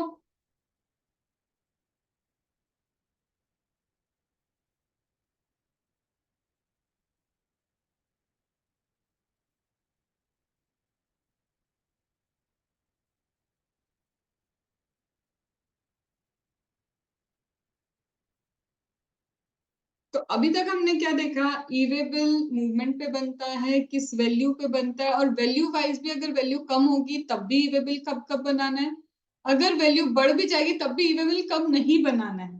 ठीक है, ई वे बिल की वैलिडिटी देखी 200 किलोमीटर उसके हिसाब से, और कुछ ओवर डायमेंशनल या मल्टी मॉडल कार्गो के केस में 20 किलोमीटर के हिसाब से उसकी वैलिडिटी होती है। फिर वैलिडिटी में देखा कि 5 बजे या उसके बाद बनेगा, तब इसकी वैलिडिटी कब खत्म होगी, कब अमेंड हो सकता है, अमेंडमेंट सिर्फ व्हीकल नंबर हो सकता है, और एक्सटेंशन हो सकता है 8 घंटे पहले या 8 घंटे बाद, बताओ उसके बेसिस। अब again coming to e way bill. Ma'am e way bill की वैलिडिटी स्टार्ट कब होती है, कोई तो टाइम होगा। मैंने तुम्हें बताया अभी कि ई वे बिल ना पार्ट ए पार्ट बी दो पार्ट में बनता है, एक होता है पार्ट ए, एक होता है पार्ट बी। पार्ट ए में प्रोडक्ट की डिटेल वगैरह सारी डिटेल, प्रोडक्ट कंसाइनर कौन कंसाइनी कौन उसी की चलती है। बट पार्ट बी में आता है व्हीकल की डिटेल। एक चीज बताओ, जब तक मूवमेंट स्टार्ट ही नहीं होगा तब तक ई वे बिल वैलिड कैसे होगा? जब तक तुम्हें पता नहीं चलेगा तुम्हारा व्हीकल कौन सा है, तब तक ई वे बिल का मूवमेंट, तब तक व्हीकल का मूवमेंट कैसे स्टार्ट होगा? तो भले तुम ए पार्ट भर के रख दो, still validity will not get started. लेकिन जैसे ही पार्ट नंबर बी में तुमने व्हीकल नंबर एंटर किया, फिर जाके इसकी क्या होती है, वैलिडिटी स्टार्ट होती है। तो बोलते हैं व्हीकल की एंट्री करना पड़ेगी अगर रोड ट्रांसपोर्ट है, अगर एयर के थ्रू, रेलवे के थ्रू अगर ट्रांसपोर्ट कर रहे हो तो तुम्हें डॉक्यूमेंट नंबर एंटर करना पड़ेंगे। ठीक है, validity not recalculated for subsequent entry, मतलब मैम सबसे पहले तो हमने व्हीकल नंबर डाल दिया पार्ट बी में, अब थोड़ी दिन बाद जाके या फिर थोड़े टाइम बाद जाके व्हीकल चेंज हुआ, और आपने कहा था यहाँ पे आप चाहो तो n number of time, any time n number of time आप क्या कर सकते हो, व्हीकल नंबर चेंज कर सकते हो। जब जब व्हीकल बदलेगा ई वे बिल में वो अमेंडमेंट अलाउ है। यहाँ पे फिर वैलिडिटी रिकैलकुलेट होगी क्या? क्योंकि जब आपने पहली बार व्हीकल नंबर ऐड किया तो वैलिडिटी स्टार्ट हुई, दूसरी बार amendment of the vehicle number में क्या वैलिडिटी चेंज हो जाएगी? नहीं, ये सिर्फ अब अमेंडमेंट है कि तुम्हारा व्हीकल नंबर चेंज होता जा रहा है, सिर्फ उतना सा ही अमेंडमेंट है, सब्सिक्वेंटली वैलिडिटी चेंज नहीं होती इससे। आइए बात समझ में। अब ये क्या है, कंसाइनी या recipient tax payer store goods in transporters godown. अब ये क्या है भाई, सीधी बात है, ये है मेरा एक सप्लायर, ठीक है, ये ट्रांसपोर्टर का गोडाउन है, और रिसिपिएंट टैक्स पेयर का प्लेस ऑफ बिजनेस, ये हमें सप्लायर। अब मुझे सपोज करो ये रहे वो गुड्स जिनको क्या करना है, ट्रांसपोर्ट करना, इतने सारे गुड्स हैं जिनको इनको क्या करना है, ट्रांसपोर्ट करना। ठीक है, अब सप्लायर को पहले क्या करना पड़ेगा, ये गुड्स पहुंचाने पड़ेंगे ट्रांसपोर्टर के गोडाउन पे, तब जाके तो वो क्या करेगा, आगे जाके ट्रांसपोर्ट करेगा, फिर ट्रांसपोर्टर क्या करेगा, उसको रिसिपिएंट तक पहुंचा देगा। ठीक है, अब मैम जब सप्लायर यहाँ से यहाँ पे गुड्स ट्रांसपोर्ट कर रहे हैं, अगर मैम ये विद इन सेम स्टेट नहीं है, डिफरेंट स्टेट में मेरा ट्रांसपोर्टर, या फिर विद इन सेम स्टेट में बोलो 50 किलोमीटर से ज्यादा मुझे ट्रैवल करना है, तो क्या यहाँ पे भी ई वे बिल लगेगा? जी हाँ मैम। अब जब ट्रांसपोर्टर अपने गोडाउन से रिसिपिएंट तक उसे पहुंचाएगा, क्या वहां पे भी ई वे बिल लगेगा? हाँ जी, दोनों जगह अलग अलग ई वे बिल लगेगा। यहाँ पे भी ई वे बिल लगेगा क्योंकि मेरे सप्लायर ने पहुंचाया है ट्रांसपोर्टर तक, और जब ट्रांसपोर्टर रिसिपिएंट तक चलाएगा तब भी क्या लगता है, ई वे बिल। मतलब यहाँ से यहाँ तक भी हम सप्लाई थोड़ी ना हुआ था, ये मूवमेंट था, ये भी कोई सप्लाई थोड़ी ना कर रहे हैं, ये भी क्या है, मूवमेंट है। इन बोथ द केसेस ये क्या होगा, ई वे बिल जनरेट होगा। आया? डन। अब मैम ई वे बिल क्यों जनरेट करना है, कंप्लीटली थ्योरी। ई वे बिल इसलिए जनरेट करना, इजी मूवमेंट होता है। पहले क्या होता था, ई वे बिल नहीं होता था ना, हर एक जगह चेक पोस्ट पे तुमको खड़ा किया जाता था, तुम्हारे व्हीकल चेक करते थे, टाइम वेस्ट होता था। और उसका सिर्फ पता है इतना इम्प्लीकेशन नहीं था, जेन्युइन इम्प्लीकेशन एक और था कि जैसे सपोज करो ये है चेक पोस्ट, यहाँ पे एक व्हीकल खड़ा है अपनी चेकिंग करवाने के लिए, उसके पीछे एक और व्हीकल खड़ा है चेकिंग करवाने, ऐसे बहुत सारे व्हीकल खड़े, ठीक है।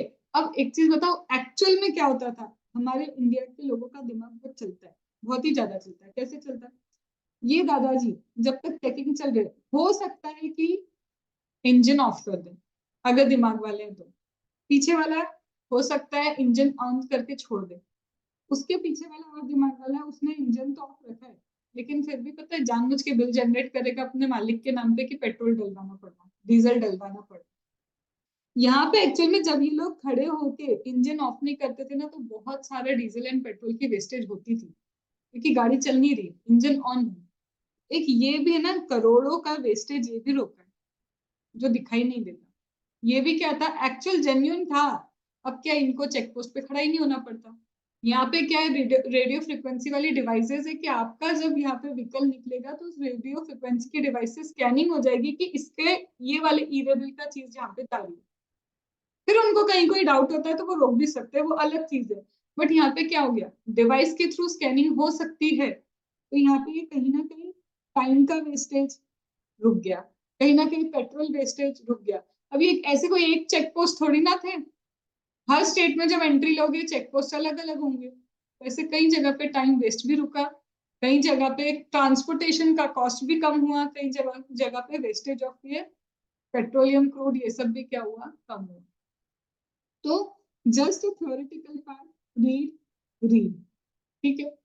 अब आते हैं फिर से काम की बात है, ये तो आगे भी तो करा था, who will generate e way bill. हमारा ई वे बिल कौन जनरेट करता है, मैंने क्या बोला था, the person causing movement of the goods will generate the E way bill. यहाँ पे भी तो वही लिखा है कि person causing movement of goods क्या करेगा, ई वे बिल जनरेट करेगा। अब यहाँ पे आ गए हैं, ये person causing movement of goods change होता है, पूरा पूरा पूरा ध्यान बस यहीं पे। ये जो मैं बोल रही हूँ ना कि ई वे बिल जनरेट कौन करता है, मैंने बोला person causing movement of goods क्या करता है, ई वे बिल जनरेट करता है। ये चेंज होगा person causing movement of goods कैसे, सबसे पहले मैम ये है हमारा सप्लायर, ठीक है। क्या कर रहा है हमारा ये सप्लायर, मैम ये जो मेरा सप्लायर है ये रजिस्टर्ड पर्सन, रजिस्टर्ड सप्लायर है। यही बोला था ना, movement of goods registered person को करना चाहिए। लेकिन अब क्या हुआ, जब मैंने सप्लायर के पास गए, हमने सपोज करो इससे 10 यूनिट्स ऑफ फ्रिज खरीदी, 10 फ्रिज खरीदे। अब हम थैली में भर के तो फ्रिज लेके जा नहीं सकते, मूवमेंट तो करवाना ही पड़ेगा। अब दो ऑप्शन है, मैं बोलूंगी कि भाई तुम ही मुझे मूवमेंट करवा के दो, तुम्हारे पास गाड़ियां होंगी, अरेंजमेंट होगा, तुम मूवमेंट कराओ। अब मूवमेंट कौन इनिशिएट करेगा, सप्लायर। पर ये भी तो हो सकता है, मुझे पता है ट्रांसपोर्टेशन कॉस्ट बहुत लेगा मुझसे, और मैंने ऑलरेडी अरेंजमेंट कर लिया ट्रांसपोर्टेशन का। मतलब खुद रिसिपिएंट क्या बोल रहा है, मैं अरेंज करता हूँ ट्रांसपोर्टेशन खुद, तब मूवमेंट ऑफ गुड कॉस्ट कौन करता है, रिसिपिएंट। तो दो चीजें, सप्लायर के एंगल से देखो, सप्लायर के पास खुद के पास ट्रांसपोर्टेशन का जरिया है, उसके पास अरेंजमेंट ऑफ ट्रांसपोर्टेशन है, तो सप्लायर कॉज द मूवमेंट। लेकिन अगर रिसिपिएंट मेरे पास है, तो यहाँ पे क्या होगा, recipient cause movement of goods. तो तुम समझे, मूवमेंट ऑफ गुड चेंज होगा कि कौन कॉज करता है मूवमेंट ऑफ गुड। अब रिसिपिएंट ने सप्लायर को बोला देखो तुम्हारे पास कुछ है नहीं, मैं भी अरेंज कर नहीं सकता, तुम ही कहीं और से अरेंज कर दो ना। तो सप्लायर को ही बोला एक काम करना, तू कहीं और से अरेंज करके दे देना मेरे को ट्रांसपोर्टेशन। तो अब transportation causing movement of good ना तो सप्लायर ने इनिशिएट किया, ना ही तुम्हारे रिसिपिएंट ने इनिशिएट किया। अब मूवमेंट ऑफ गुड्स कौन इनिशिएट कर रहा है, वो अदर ट्रांसपोर्टर, तो वो ई वे बिल बने। समझ में आया? तो person causing movement of good क्या होता जाता है, चेंज होता जाता है कि किसने मूवमेंट ऑफ गुड किया, सप्लायर ने किया, रिसिपिएंट ने किया, या फिर कोई तीसरा ही बंदा आके मूवमेंट ऑफ गुड्स करके जा रहा है। तो जिसने भी मूवमेंट ऑफ गुड्स किया है वो रजिस्टर्ड पर्सन है, तो वो ही ई वे बिल बनाएगा। इतनी बात समझ में। अब क्या हुआ मैम, प्रॉब्लम पता है क्या है, हमारा सप्लायर अनरजिस्टर्ड है, अब मैम आपने कहा था मूवमेंट ऑफ गुड्स होना चाहिए, अनरजिस्टर्ड है हमारा सप्लायर। अगर सप्लायर अनरजिस्टर्ड है बट मेरा रिसिपिएंट रजिस्टर्ड है, तो ऐसे केस में फिर क्या होगा, सप्लायर तो बेचारा चाहे खुद मूवमेंट करवाए तो भी ई वे बिल जनरेट नहीं कर सकता। अगर ट्रांसपोर्टर को बोले और ट्रांसपोर्टर भी अनरजिस्टर्ड है, ये भी ई वे बिल जनरेट नहीं कर सकता। तो लेकिन हाँ रिसिपिएंट रजिस्टर्ड है, तो फिर ये क्या करेगा, ई वे बिल जनरेट कर लेगा। लेकिन प्रॉब्लम क्या है मैम, सप्लायर भी अनरजिस्टर्ड, रिसिपिएंट भी अनरजिस्टर्ड, वो जिसको तुम ट्रांसपोर्टेशन के लिए बोल रहे हो वो भी अनरजिस्टर्ड। यहाँ पूरे के पूरे फ्लॉज में क्या आएगा, ये बोलते हैं कि कई बार ऐसा होगा कि कोई भी पर्सन ई वे बिल जनरेट ही नहीं कर पा रहा, तो ऐसे में बोलते हैं एक ई वे बिल का पोर्टल है, वहां स्पेसिफिकली सिर्फ ई वे बिल जनरेशन के लिए आप रजिस्टर होते हो, आप रजिस्टर्ड पर्सन अंडर जीएसटी नहीं बनते। सिर्फ पोर्टल पे ई वे बिल जनरेशन के लिए आप क्या हो सकते हो, रजिस्टर्ड हो सकते हो। तो क्या है, person generating E way bill should be a registered person on GST portal, और साथ साथ में ई वे बिल पोर्टल पे भी उसको क्या होना पड़ता है, रजिस्टर्ड होना पड़ता है। लेकिन कई ऐसे ट्रांसपोर्टर है वो खुद ही रजिस्टर्ड नहीं होते, तो स्पेसिफिकली सिर्फ ई वे बिल बनाने के लिए उनको इस पोर्टल पे ट्रांसपोर्टर का क्या करना पड़ेगा, अपने आप को रजिस्टर करना पड़ेगा, सिर्फ ट्रांसपोर्टर। तो कहीं तो रास्ता दिया ना, सप्लायर मूवमेंट ऑफ गुड करता है और वो रजिस्टर्ड है, तो सप्लायर ही क्या करेगा, E way bill. Supplier movement of good करता है, सप्लायर रजिस्टर्ड है, लेकिन सप्लायर ने किसी तीसरे ट्रांसपोर्टर को बोला कि तू ट्रांसपोर्टेशन करके दे, तो movement of goods caused by transporter. अब चेक करो ट्रांसपोर्टर रजिस्टर्ड है या अनरजिस्टर्ड। मैम ट्रांसपोर्टर रजिस्टर्ड है, ई वे बिल वो जनरेट करेगा। मैम ट्रांसपोर्टर अनरजिस्टर्ड है, तो उसको ई वे बिल पोर्टल पे रजिस्ट्रेशन लेना पड़ेगा for the purpose of generating E way bill. दूसरा, मैम ट्रांसपोर्टर बीच में आया ही नहीं, सप्लायर हमारा रजिस्टर्ड है, रिसिपिएंट भी रजिस्टर्ड है, supplier will generate e way bill. Supplier unregistered है, रिसिपिएंट रजिस्टर्ड है। अब बर्डन शिफ्ट हो जाएगा किसके ऊपर, रिसिपिएंट के ऊपर, कि तू फिर ई वे बिल जनरेट कर because you are registered.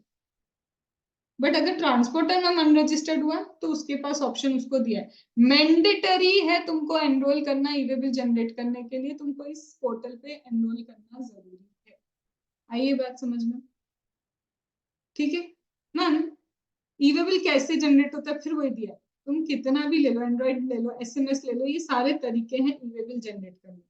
Portal से करो, ऐप से करो, एसएमएस के थ्रू भी ई वे बिल जनरेट हो जाता है, बल्क अपलोड टूल है, मतलब ऐसे बहुत सारी चीजें जिसके थ्रू तुम्हारा ई वे बिल जनरेट हो जाता है। मैम फिर से वही जो अभी बात बार बार की ना, अभी डिटेल में वो चार्ट है, ई वे बिल मूवमेंट पे होता है, वैल्यू इससे ऊपर होनी चाहिए 50,000 से ऊपर, इनवॉइस कब इशू होगा, बिल ऑफ सप्लाई कब इशू होगा, डिलीवरी चालान कब इशू होगा, और जब वैल्यू कैलकुलेट करोगे क्या एक्सक्लूड करोगे, क्या इंक्लूड करोगे, यहाँ पे वही दिया जो अभी हम शुरू में कर चुके हैं। अब हम ई वे बिल जब फर्निश करते हो, आपने कहा था ना एक पार्ट ए होता है एक पार्ट बी होता है, क्या होता है पार्ट ए में, क्या होता है पार्ट बी में, रटना है क्या, नहीं, सिर्फ समझना है, इसको रटने बैठना मत। Part A is all about the details of consignor consignee goods, किस डेट को, वैल्यू ऑफ सप्लाई क्या है, सब चीजें सिर्फ तुम्हें गुड्स के रिस्पेक्ट में देनी। मतलब मैम सबसे पहले सप्लाई रिसिपिएंट का जीएसटीआईएन नंबर दे दो अगर रजिस्टर्ड है तो, कहाँ पे डिस्पैच करना है, डॉक्यूमेंट्स क्या है, इनवॉइस है, बिल ऑफ सप्लाई है, डिलीवरी चालान है, क्या है वो डॉक्यूमेंट की डिटेलिंग दे दो, डेट क्या है, गुड्स की वैल्यू क्या है, एचएसएन कोड क्या है, क्यों ट्रांसपोर्ट कर रहे हो, रीजन दे दो। मतलब सिर्फ डिटेलिंग चल रही है यहाँ पे, दोनों पार्टी कौन है, गुड्स क्या है, उसकी वैल्यू क्या है, उसका एचएसएन कोड क्या है, उसके बाद वो डॉक्यूमेंट टैक्स इनवॉइस था, बिल ऑफ सप्लाई था, चालान क्या था, बस ये सारी डिटेल पार्ट है, ये तो भर के रख सकते हो ना। आज मेरे को पता है तुमने मुझे ऑर्डर दिया कि यहाँ पे मूवमेंट करा दो, मैंने ये सब भर के रख दिया, क्या इससे मेरी validity of e way bill start हो गई, नहीं, याद है इससे वैलिडिटी स्टार्ट नहीं होगी। जैसे ही पार्ट बी में मैं ट्रांसपोर्ट की डिटेल भर दूं, तब जाके क्या होगा, मेरा ई वे बिल की वैलिडिटी स्टार्ट होगी, क्योंकि प्रॉपरली मैंने व्हीकल नंबर डाल दिया, ट्रांसपोर्टर की डिटेल डाल दी, अब जाके मेरा क्या होगा, ई वे बिल की वैलिडिटी स्टार्ट होगी। आया मैम, आपने बोला part A part B, part A कौन भरेगा, पार्ट ए या तो ट्रांसपोर्टर भरेगा या तो वही सप्लायर भरेगा, बट पार्ट बी में अमेंडमेंट होंगे ना, व्हीकल का नंबर आता है पार्ट बी में, पार्ट बी में अमेंडमेंट होते हैं। अब मेरी बात सुनो, पार्ट ए तो तुम सप्लायर ही भरोगे, जो भी कॉजिंग मूवमेंट ऑफ गुड्स कर रहे हैं वही भरेगा। लेकिन what about part B? Part B में होता है व्हीकल नंबर, और जब जब व्हीकल चेंज होगा तो क्या फिर से फोन करोगे सप्लायर को कि अरे अमेंडमेंट करके दो व्हीकल नंबर का? नहीं, पार्ट बी अमेंड करने के लिए जो राइट है वो मिल गया है सबको। मतलब पार्ट बी का अमेंडमेंट कोई भी कर सकते हैं, और amendment is restricted only to vehicle number. क्या समझ में आया मधुर? अमेंडमेंट व्हीकल नंबर का ही हो सकता है, कोई भी कर सकता है। जब जब व्हीकल चेंज होगा तब तक तुमको व्हीकल नंबर चेंज करना पड़ेगा, तो वो कोई भी करो। लेकिन पार्ट ए भरेगा कौन? सप्लायर, या फिर जो भी मूवमेंट ऑफ गुड कॉज करता है वो ही पार्ट ए भर के देगा। उसमें कोई अमेंडमेंट नहीं होता है, सिर्फ पार्ट बी में होता है। पार्ट बी के भी व्हीकल नंबर में ही क्या होगा? तुम्हारा अमेंडमेंट होगा। क्या यहाँ तक बात समझ में? छोटा सा रिकॉल और ले लो। स्टार्टिंग की थी मूवमेंट, फिर वैल्यू देखा था कितने वैल्यू पे ईवे बिल बनाना है। कब 50,000 से कम होगा तब भी ईवे बिल बनेगा, जब 50,000 से ज्यादा होगा फिर भी बोल रहे ईवे बिल मत बनाओ। याद है? फिर इसके बाद बात किससे स्टार्ट होती थी हमारी कि मैम ईवे बिल में पार्ट होते हैं, एक ए पार्ट होता है, एक बी पार्ट होता है। बी पार्ट में व्हीकल की डिटेल, ट्रांसपोर्टर की डिटेल होती है। वैलिडिटी कब स्टार्ट होती है? जैसे ही पार्ट बी फिल होता है तब वैलिडिटी स्टार्ट होती है। वैलिडिटी किसके किलोमीटर पे बेस्ड है? 200 किलोमीटर। या फिर ओवर डायमेंशनल है या मल्टी मॉडल है तो 20 किलोमीटर के बेसिस पे डिसाइड होती है। 5 बजे के बाद है तो 12 बजे दूसरे दिन इसकी वैलिडिटी खत्म है। क्या मैम एक्सटेंड कर सकते हैं? बिल्कुल। एक्सपायरी से 8 घंटे पहले या एक्सपायरी से 8 घंटे बाद आप क्या कर सकते हो? एक्सटेंशन भी कर सकते हो, उसमें भी कोई दिक्कत नहीं है। याद आई ये सारी बातें? डन। जागते रहो, ठीक है, जागते रहो।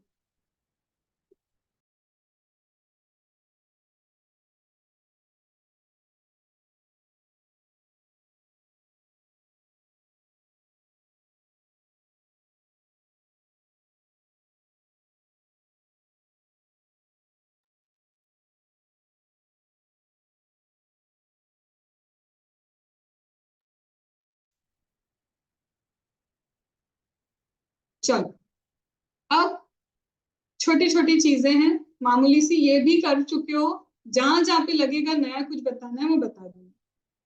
स्टेच्यूटरी रिक्वायरमेंट क्या है?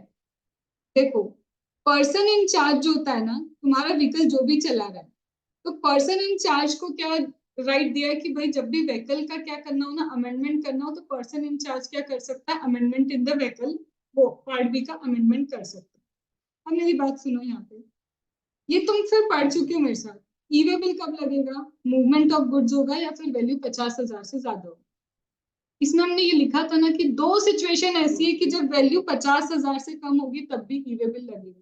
तो अब ये प्रॉपर उसको डिटेल में लिख के रखो, वही चीज लिखी है। तो एग्जाम पर्पस पे या तो तुम शुरुआत के 2 पेज पढ़ लोगे चलेगा, या फिर ऐसे डिटेल में तुमको पढ़ना है तो फिर से तुम क्या कर सकते हो, इसी चीज को डिटेल में पढ़ सकते हो। अगर 50,000 से कम हुआ तो प्रिंसिपल टू जॉब वर्कर वाला भी है, या फिर वही हैंडीक्राफ्ट गुड्स अगर आप क्या करते हो, ट्रांसपोर्ट करते हो, या फिर आप कैजुअल टैक्सेबल पर्सन हो तब भी क्या है, 50,000 से कम अगर वैल्यू होगी तो इलेबल। आइए बात समझ में, जो अब भी अपन पढ़ के हैं वही लिखा है। यहाँ पे आती हूँ मैं आराम से, ठीक है।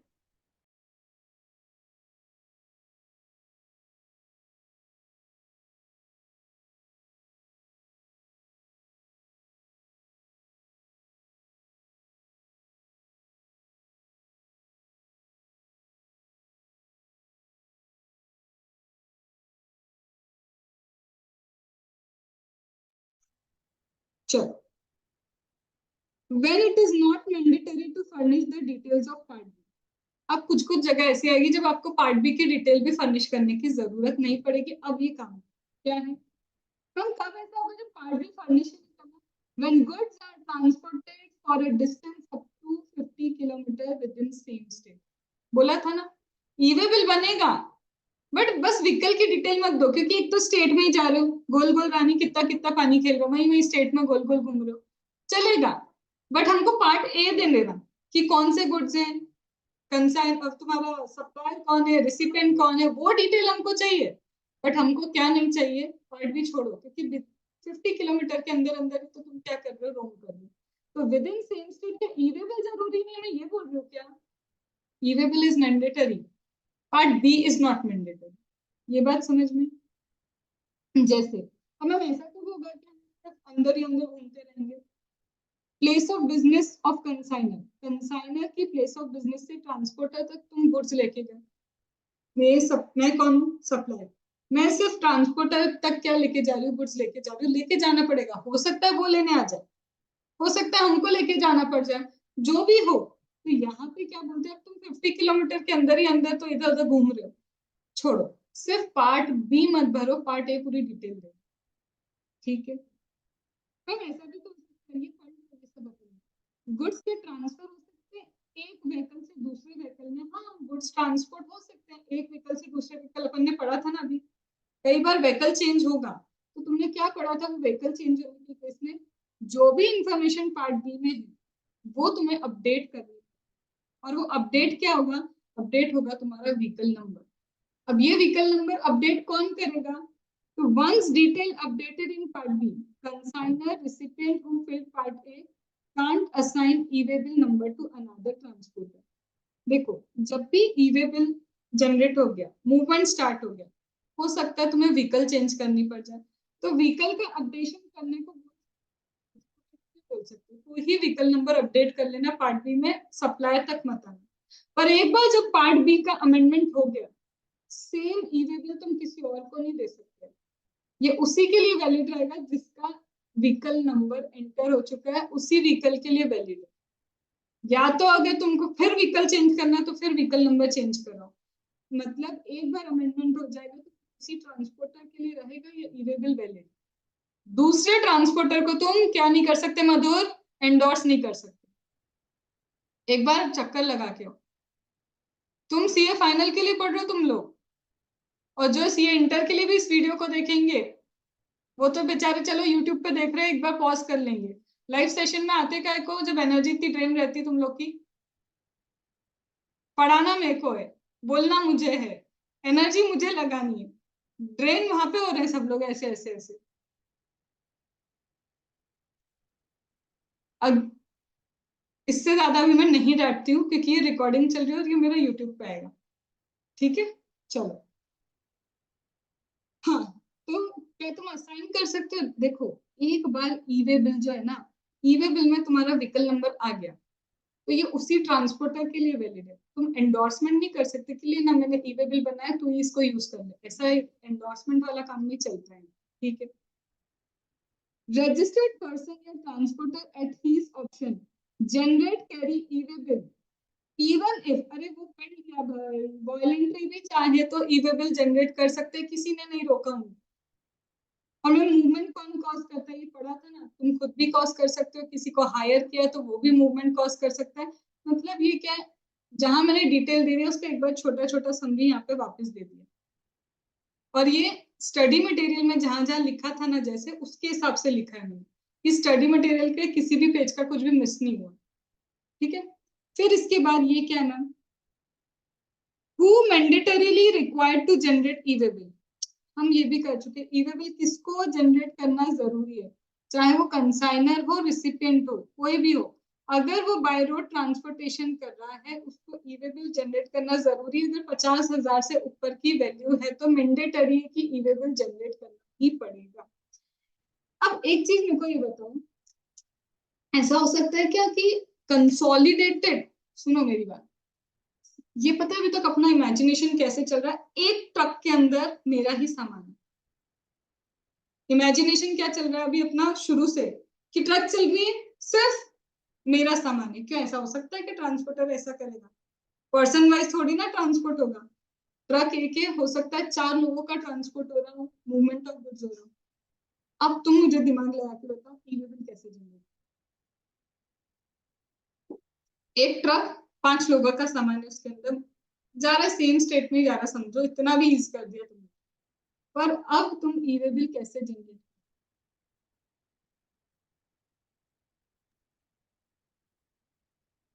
तो डिफरेंट डिफरेंट सप्लायर हो गए तो नाम डिफरेंट डिफरेंट ही होगा ना? नहीं, मतलब हर एक सप्लायर, ऐसा हर एक पॉसिबल सप्लायर अपना कॉस्ट करेगा अलग अलग। पॉसिबल क्यों नहीं? अब मैं हूँ ट्रांसपोर्टर, किसी ने एक छोटा सा सामान दिया, वो छोटा सा सामान 50,000 से ऊपर का है, किसी ने इतना सारा सामान दिया, किसी ने इतना सामान दिया, किसी ने एक बड़ी ट्रक में हो सकता है 15 लोगों का सामान भी जा रहा है। अब कितना अलग अलग अलग अलग अलग अलग वो ई वे बिल करता रहेगा।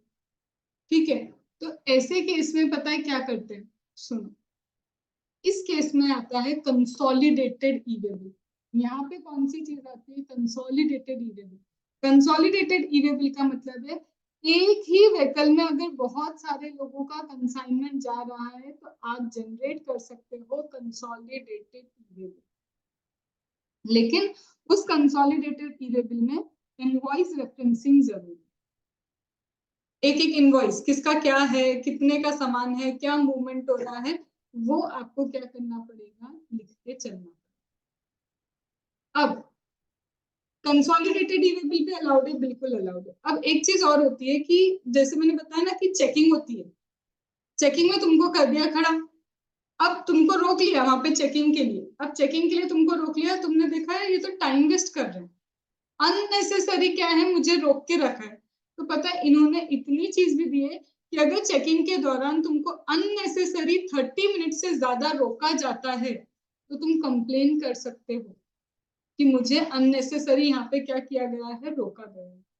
तो you can do a complain कि यहाँ पे क्या है, ट्रांसपोर्टर अपलोड करेगा इस इंफॉर्मेशन को कि मुझे 30 मिनट से ज्यादा अननेसेसरी मेरा टाइम वेस्ट किया गया, मुझे रोका गया।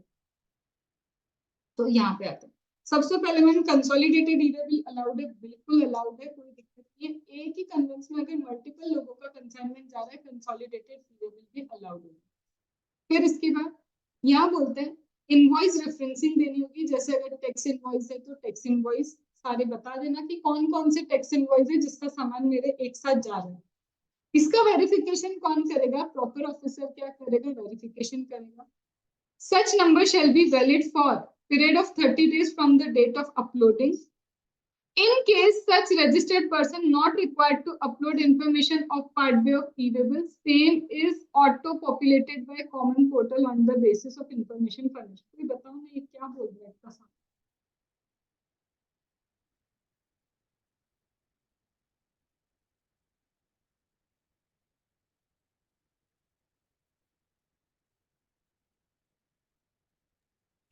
ओके, पोर्टल में ऑटोमेटिकली दिख रहा है तो उसमें दिखाने की जरूरत नहीं है ऐसा इनवॉइस में। अब एक चीज है तुम्हारा ना ई इनवॉइसिंग का भी सिस्टम है, ठीक है, ये अलग चीज है, मैं बताती हूँ। कंसोलिडेटेड हो गया कि हाँ भाई हम कंसोलिडेटेड ई वे बिल बना सकते, खत्म हो गया। अब है ना कुछ लोगों को ई इनवॉइस मैंडेटरी किया है। कुछ ऐसा टर्नओवर है, अगर आपका टर्नओवर 20 करोड़ या ऐसे ऊपर जाता है तो उन कंपनी को कंपलसरी है कि उनको ई इनवॉइस ही जनरेट करना। अब ई इनवॉइस जब आप जनरेट करते हो ना, तो ई इनवॉइस में जितना मैं बोलूँ ना पार्ट ए पार्ट बी आपको फिल करना पड़ता है, तो वो ई इनवॉइस में भी वही इंफॉर्मेशन एक्चुअल में फिल होती है जो पार्ट ए में फिल होनी चाहिए। तो जैसे तुम वहां पे ई इनवॉइस में क्या करते हो, पार्ट ए फिल करते हो, तो आपका एक तरह से मान लिया जाता है तुमने ई वे बिल की सारी इंफॉर्मेशन दे दी। अब ये ई इनवॉइस है तो ई इनवॉइस का आता है रेफरेंस नंबर। तो बोलता है ये जो रेफरेंस नंबर है ना ई इनवॉइस का, अगर आप चाहो तो ये ई इनवॉइस का रेफरेंस नंबर जो है, ये ई इनवॉइस में क्या है, ऊपर एक ना वो रहता है स्कैनर टाइप रहता है, आप उसको स्कैन करो पूरी डिटेल्स आ जाती है। तो बोलते हैं ये जो ई इनवॉइस का रेफरेंस नंबर है टैक्स इनवॉइस की जगह यूज होता है। और अगर कोई प्रॉपर ऑफिसर बोले ई तुम्हारा ई वे बिल दो, अगर ई वे बिल की जगह तुम ई इनवॉइस भी दिखाते हो ना तो भी चल जाए, क्योंकि उसमें सारी डिटेल्स किसकी आती है, ई इनवॉइस की आती है। पर वो वैलिड रहेगा ई इनवॉइस का रेफरेंस नंबर। एक बार तुमने डाल दिया, हम अभी हमारा मूवमेंट स्टार्ट नहीं हुआ, पार्ट ए फिल कर दिया, मूवमेंट स्टार्ट नहीं हुआ, तो वो बोलते हैं कि ये ई इनवॉइस में जो भी तुमने रेफरेंसिंग की वो कितने दिन तक, ई इनवॉइस तुम अपलोड करोगे वो 30 दिन तक सब वैलिड रहता है। 30 दिन तक क्या है, पूरा की पूरा वैलिड रहेगा। In case registered person not required to upload part A e way bill, भले ही वो part A of e way bill नहीं भी फिल करेगा, लेकिन उसने ऑलरेडी ई इनवॉइस में सारी की सारी डिटेल दे दी है, तो उसको पार्ट ए देने की भी जरूरत नहीं पड़ती, क्योंकि मान लिया जाता है इधर से उसने भरा क्या ई इनवॉइस में पूरी चीज, तो वो कहीं ना कहीं ई वे बिल का पार्ट ए पूरा फिल हो चुका है। इसकी और डिटेल कहाँ आएगी, ई इनवॉइस का अपना प्रोविजन आएगा, invoice credit note debit note का चैप्टर आएगा, उसमें ये पूरी डिटेल वहां पे। कि इनवॉइस का लिमिट क्या है, बेनिफिट क्या है। इसका एक्चुअल में एक मैकेनिज्म है जो मैं यहाँ पे बोल नहीं पा रही हूँ। वो मैकेनिज्म मैं प्रॉपर कहाँ समझाऊंगी जब ई इनवॉइस का अपन करेंगे, कैसे डालते हैं, उसमें कितने नंबर, कितने डिजिट का सीरियल नंबर होता है, फिर कैसे रेफरेंस नंबर आता है, रेफरेंस नंबर के बाद ये ई वे बिल पे कैसे ऑटो पॉपुलेट होके जाता है, ये पूरा एक मैकेनिज्म है। तो अभी के लिए सिर्फ इतना समझो कि ई इनवॉइस में एक रेफरेंस नंबर आता है जो 30 दिन के लिए वैलिड हो जाए, और जो डिटेल आप उस ई इनवॉइस में भरोगे कहीं ना कहीं ई वे बिल की पार्ट ए की डिटेल और उसकी डिटेल कट कॉपी पे सेम होती है। तो आपको ई वे बिल में पार्ट ए भरने की जरूरत नहीं पड़ती। अभी के लिए सिर्फ इतना ही समझो इसमें, ठीक है। Then ma'am, what are the documents in lieu of e-way bill? If circumstance warrant, commissioner by notification require the person in incharge. वैसे तो ई वे बिल लेके चल रहे हो तो कुछ लेके चलने की जरूरत नहीं, बट कभी आपका ई वे बिल नहीं है या फिर आपका ई वे बिल जस्ट एक्सपायर हुआ है और आपको रोक लिया गया, तो आपके पास पता है क्या मिल जाना चाहिए, ये सारी चीजें तो कम से कम मिल ही जानी चाहिए। Tax invoice, bill of supply या फिर बिल ऑफ एंट्री या डिलीवरी चालन। मतलब सपोज करो अभी मेरा ई वे बिल एक्सपायर हुआ, मेरे पास तो 8 घंटे ना उसको क्या करवाने के लिए, एक्सटेंड करवाने के लिए। अगले 2 घंटे में क्या हुआ, मेरे को चेक पोस्ट पे रोक लिया, तो ऐसे केस में बोलते हैं ई वे बिल तो गया। तो कम से कम तुम्हारे पास ये चीजें होनी चाहिए उसको दिखाने के लिए कि देख भाई टैक्स इनवॉइस है, सारी चीजें हैं मेरे पास। आया समझ में? फिर वही बोला मैम, इंस्पेक्शन वेरिफिकेशन हो सकता है आपके गुड्स का। हाँ, ई वे बिल बन रहा है इसका मतलब ये नहीं कि इंस्पेक्शन वगैरह नहीं करेंगे, करेंगे। सपोज करो गाड़ी को रोका, इंस्पेक्शन किया, वेरिफिकेशन किया, इंस्पेक्शन वेरिफिकेशन के 24 घंटे के अंदर रिपोर्ट आ जाती है, एक प्रीलिमिनरी रिपोर्ट आ जाती है, और उसके बाद 3 दिन के अंदर क्या आती है, फाइनल रिपोर्ट, कि ये है फाइनल रिपोर्ट, डन, बिल्कुल सही है सब कुछ, कोई गड़बड़ नहीं। तो जैसे ही इंस्पेक्शन होगा समरी रिपोर्ट आती है 24 घंटे के अंदर, और फाइनल रिपोर्ट की हाँ सारी चीजें सही थी। सपोज करो उनको बहुत डाउट हुआ, तुम्हारे व्हीकल की पूरी चेकिंग हुई, तो चेकिंग की समरी रिपोर्ट आ जाएगी 24 घंटे में, और समरी रिपोर्ट आते से तुम निकल सकते हो अगर क्लीन रिपोर्ट है तो। और क्लीन रिपोर्ट नहीं है तो फाइनल रिपोर्ट आएगी, अभी वैसे भी आएगी 3 दिन के अंदर। अब चेकिंग के लिए रोका तुमको, और तुम देख रहे हो यार चेकिंग ही नहीं हो रही, आधा घंटा हो गया, 1 घंटा हो गया, 2 घंटा हो गया, 6 घंटे हो गए, चेकिंग कर ही नहीं रहे, अननेसेसरी तुम्हें रोका गया, फिर तुम क्या करोगे, कंप्लेन करोगे कि हमें अननेसेसरी क्या किया गया है, रोका गया। अब मैम ये जो 3 दिन का टाइम है ये कहाँ से स्टार्ट होगा, मतलब चेकिंग स्टार्ट हुई, ठीक है, चेकिंग हुई, ये जो 3 डेज बोल रहे हो फाइनल रिपोर्ट के 3 डेज, ये कहाँ से स्टार्ट होते हैं, मिडनाइट, जिस दिन इंस्पेक्शन हुआ उसकी रात के 12 बजे से 3 दिन स्टार्ट होते हैं। ये एमसीक्यू के लिए बहुत भारी है, मैं बता रही हूँ। सबसे पहले तुमको रोका, रुक गए, अभी कितने बजे रोका मैम, अभी 4 बजे, शाम की 4 बजे हमको इंस्पेक्शन के लिए रोका। इंस्पेक्शन तो 2 घंटे में खत्म भी हो गया। वो बोल रहे हैं देखो जो टाइम है ना 3 दिन का, वो 4 बजे से स्टार्ट नहीं होगा ना, 6 बजे से स्टार्ट होगा, इंस्पेक्शन के दिन से रात को 12 बजे, वहां से 3 दिन स्टार्ट होते थे। और ऐसे ही 24 घंटे भी वैसे ही स्टार्ट होंगे, जैसे ही इंस्पेक्शन हुआ उसके 24 घंटे कैसे स्टार्ट होंगे, रात को 12 बजे से ही स्टार्ट होंगे, क्योंकि देखो वैलिडिटी भी तो तुमको लंबी दे रहे कि नहीं। तो इंस्पेक्शन में भी वो क्या चाहेंगे कि टाइम रात को 12 बजे से ही 3 दिन क्या होंगे तुम्हारे स्टार्ट होंगे। ये मार्कआउट करना है थ्योरी के लिए नहीं, ये मार्कआउट होना चाहिए एमसीक्यू के लिए इंपॉर्टेंट। लास्ट चीज, जब भी तुम्हारी गुड्स का क्या होता है ना, मूवमेंट होता है, तो एक रेडियो फ्रिक्वेंसी डिवाइस उसके अंदर लगी हुई होती है। हाँ, लेकिन ये radio frequency device railway, air और वेसल में नहीं होगी, पॉसिबिलिटी नहीं है। रेडियो फ्रिक्वेंसी डिवाइस के थ्रू वो क्या कर सकते हैं, स्कैन कर सकते हैं, कि जैसे तुमने ई वे बिल भर के दे दिया, तुम जब ई वे बिल भरते हो ना इन लोग के पोर्टल पे, ई वे बिल पोर्टल पे वो ऑलरेडी आ चुका होता है, वो सिर्फ क्या करते हैं, इस कॉपी को तुम्हारी कॉपी के साथ मैच करते कि कोई चेंजेस तो नहीं। अब जब तुम्हारी गाड़ी जा रही है, ऑल्दो अभी रेडियो फ्रिक्वेंसी डिवाइस अभी भी यूज नहीं होता, लिख के रखा है, तो रेडियो फ्रिक्वेंसी डिवाइस उन व्हीकल्स पे लगी हुई होती है, वो कहाँ लगी होती है, चेक पोस्ट के इधर लगी हुई होती है। जब तुम्हारी गाड़ी निकलती है ना, तो वो लोग स्कैन कर सकते हैं कि कौन कौन सी गाड़ी गई थी, व्हीकल नंबर वही था या नहीं, तो वो व्हीकल नंबर मैच करते ई वे बिल से। अब तुम्हारी गाड़ी जा रही है चेक पोस्ट से, सपोज करते कि रेडियो फ्रिक्वेंसी डिवाइस वर्क करता है, इसने स्कैन करा व्हीकल नंबर, ये व्हीकल नंबर इधर ई वे बिल के पोर्टल है उनके सिस्टम पे है, अब ये मैच कर रहे हैं, किसी भी ई वे बिल से ये व्हीकल नंबर तो मैच ही नहीं हो रहा। अब रोकेंगे वो तुम्हारी गाड़ी को, बोलेंगे ये तो किसी भी ई वे बिल से, फिर वो तुमसे बोलेंगे ला ई वे बिल ला, तुम ई वे बिल दोगे, तुमने भले ई वे बिल दे दिया, तुम्हारा जो ई वे बिल का व्हीकल नंबर है उसमें अमेंडमेंट होना चाहिए था ना कि तुमने क्या किया, व्हीकल चेंज किया है। ऐसे वो लोग क्या करते हैं, क्रॉस स्कैनिंग करते हैं, समझ में। तो ये पूरा क्या है प्रोसेस, ये तुम्हारा प्रोसेस जेन्युइनली क्यों है, टैक्स इवेजन रोकने के लिए। तो फ्लो क्या है, अलग अलग जगह के चेक पॉइंट को बंद कर दिया, इलेक्ट्रॉनिकली सारी चीजें चल रही हैं।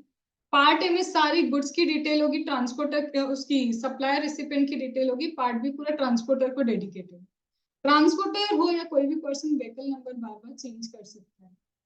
इसमें आप चाहो तो कंसोलिडेटेड ई वे बिल भी कर दो। ई इनवॉइसिंग की रेफरेंसिंग अभी अपन थोड़ी सी ली है, बट मैंने कोई डिटेल नहीं बताया कि ई इनवॉइसिंग की रेफरेंसिंग भी यहाँ पे काम कर जाती है 30 दिन के लिए। यहाँ पे ये भी बताया अननेसेसरी तुमको रोका गया है तो 30 मिनट के अंदर क्या होगा, अगर तुमको वेस्ट किया तुम्हारा टाइम 30 मिनट से ज्यादा तो तुम कंप्लेन कर दोगे, ऑलमोस्ट डन है मतलब।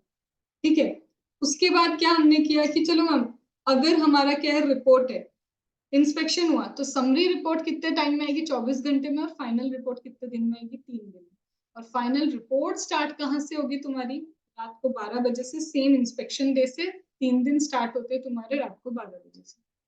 रेडियो फ्रिक्वेंसी डिवाइस वगैरह सब थ्योरी है, एक बार तुम्हें सिर्फ रीड करनी है रेडियो फ्रिक्वेंसी डिवाइस की थ्योरी। विद दिस मैंने जहां जाके पेजेस छोड़ के रखे हैं, अभी जब तुमको समझा रही थी मैंने कुछ कुछ पेजेस छोड़ दिए। क्यों छोड़ दिए, क्योंकि मैंने रिपीटेडली चीजें यहाँ पे लिखी हुई है। वो रिपीटेड चीजें हम कहाँ कर चुके हैं, जैसे ही मैं पहले वाले पे आई थी ना, जैसे cancellation of e way bill होता है क्या, क्या हम कैंसिल कर सकते हैं, तो बोला था ना 24 घंटे, तो वही चीजें वापस यहाँ पे लिख के रखी हुई है। तो बस तुमको एक बार क्या करना है, इसको रीड आउट करना। ठीक है, एक चीज और बता दूं जो रह गया, वो ये है, that is about acceptance of e way bill. देखो ई वे बिल जनरेट करना एक बात है, ई वे बिल एक्सेप्ट भी करना पड़ता है। ऐसा नहीं कि मैंने क्या किया, ऐसे तो तुम किसी का भी ई वे बिल जनरेट नहीं कर दोगे किसी को फंसाने के लिए। तो बोलता है ई वे बिल जनरेट होता है, सपोज मैम अगर मेरा सप्लायर रजिस्टर्ड पर्सन है, रजिस्टर्ड पर्सन सप्लायर, और वही मूवमेंट ऑफ गुड कॉज कर रहा है, तो उसी को ई वे बिल जनरेट करना है, तो एक्सेप्ट कौन करेगा, इन दोनों में से कोई एक। और अगर मैम रिसिपिएंट जनरेट कर रहा है तो सप्लायर और ट्रांसपोर्टर में से कोई एक क्या करेगा, इस ई वे बिल को एक्सेप्ट करेगा। Important, very important and very very important. Ma'am ये एक्सेप्ट करने का तरीका क्या है, अगर सप्लायर एक्सेप्ट करे या रिसिपिएंट एक्सेप्ट करे, कोई भी एक्सेप्ट करे, ये एक्सेप्ट करे या फिर ये एक्सेप्ट करे, बोल के एक्सेप्ट करना होगा। ठीक है, लेकिन मैम इसने कुछ नहीं बोला, चुप रहा, कोई रिप्लाई नहीं आया, कितने टाइम तक कोई रिप्लाई नहीं आया, 72 hours of detail made available to him. 72 hours हो गए उसको डिटेल दे चुके हैं, या फिर time of delivery whichever is earlier, या तो डिलीवरी हो गई या फिर डिटेल अवेलेबल कर रहा है, 72 आवर्स हो गए विच एवर इज अर्लियर। तो भाई तुम चुप बैठे थे तो मान लिया कि ये डीम टू बी एक्सेप्टेड, या तो बोल के एक्सेप्ट करो या बोल के रिजेक्ट करो। अगर तुम चुप बैठे हो, कहाँ से चुप बैठे हो, मैंने तुमको डिटेल दी और 72 आवर्स हो गए, या फिर लो भैया डिलीवरी हो गई गुड्स की, 72 आवर्स तो छोड़ो, 24 घंटे में तो मैंने तुमको गुड्स ही डिलीवर करवा दिए, विच एवर इज अर्लियर।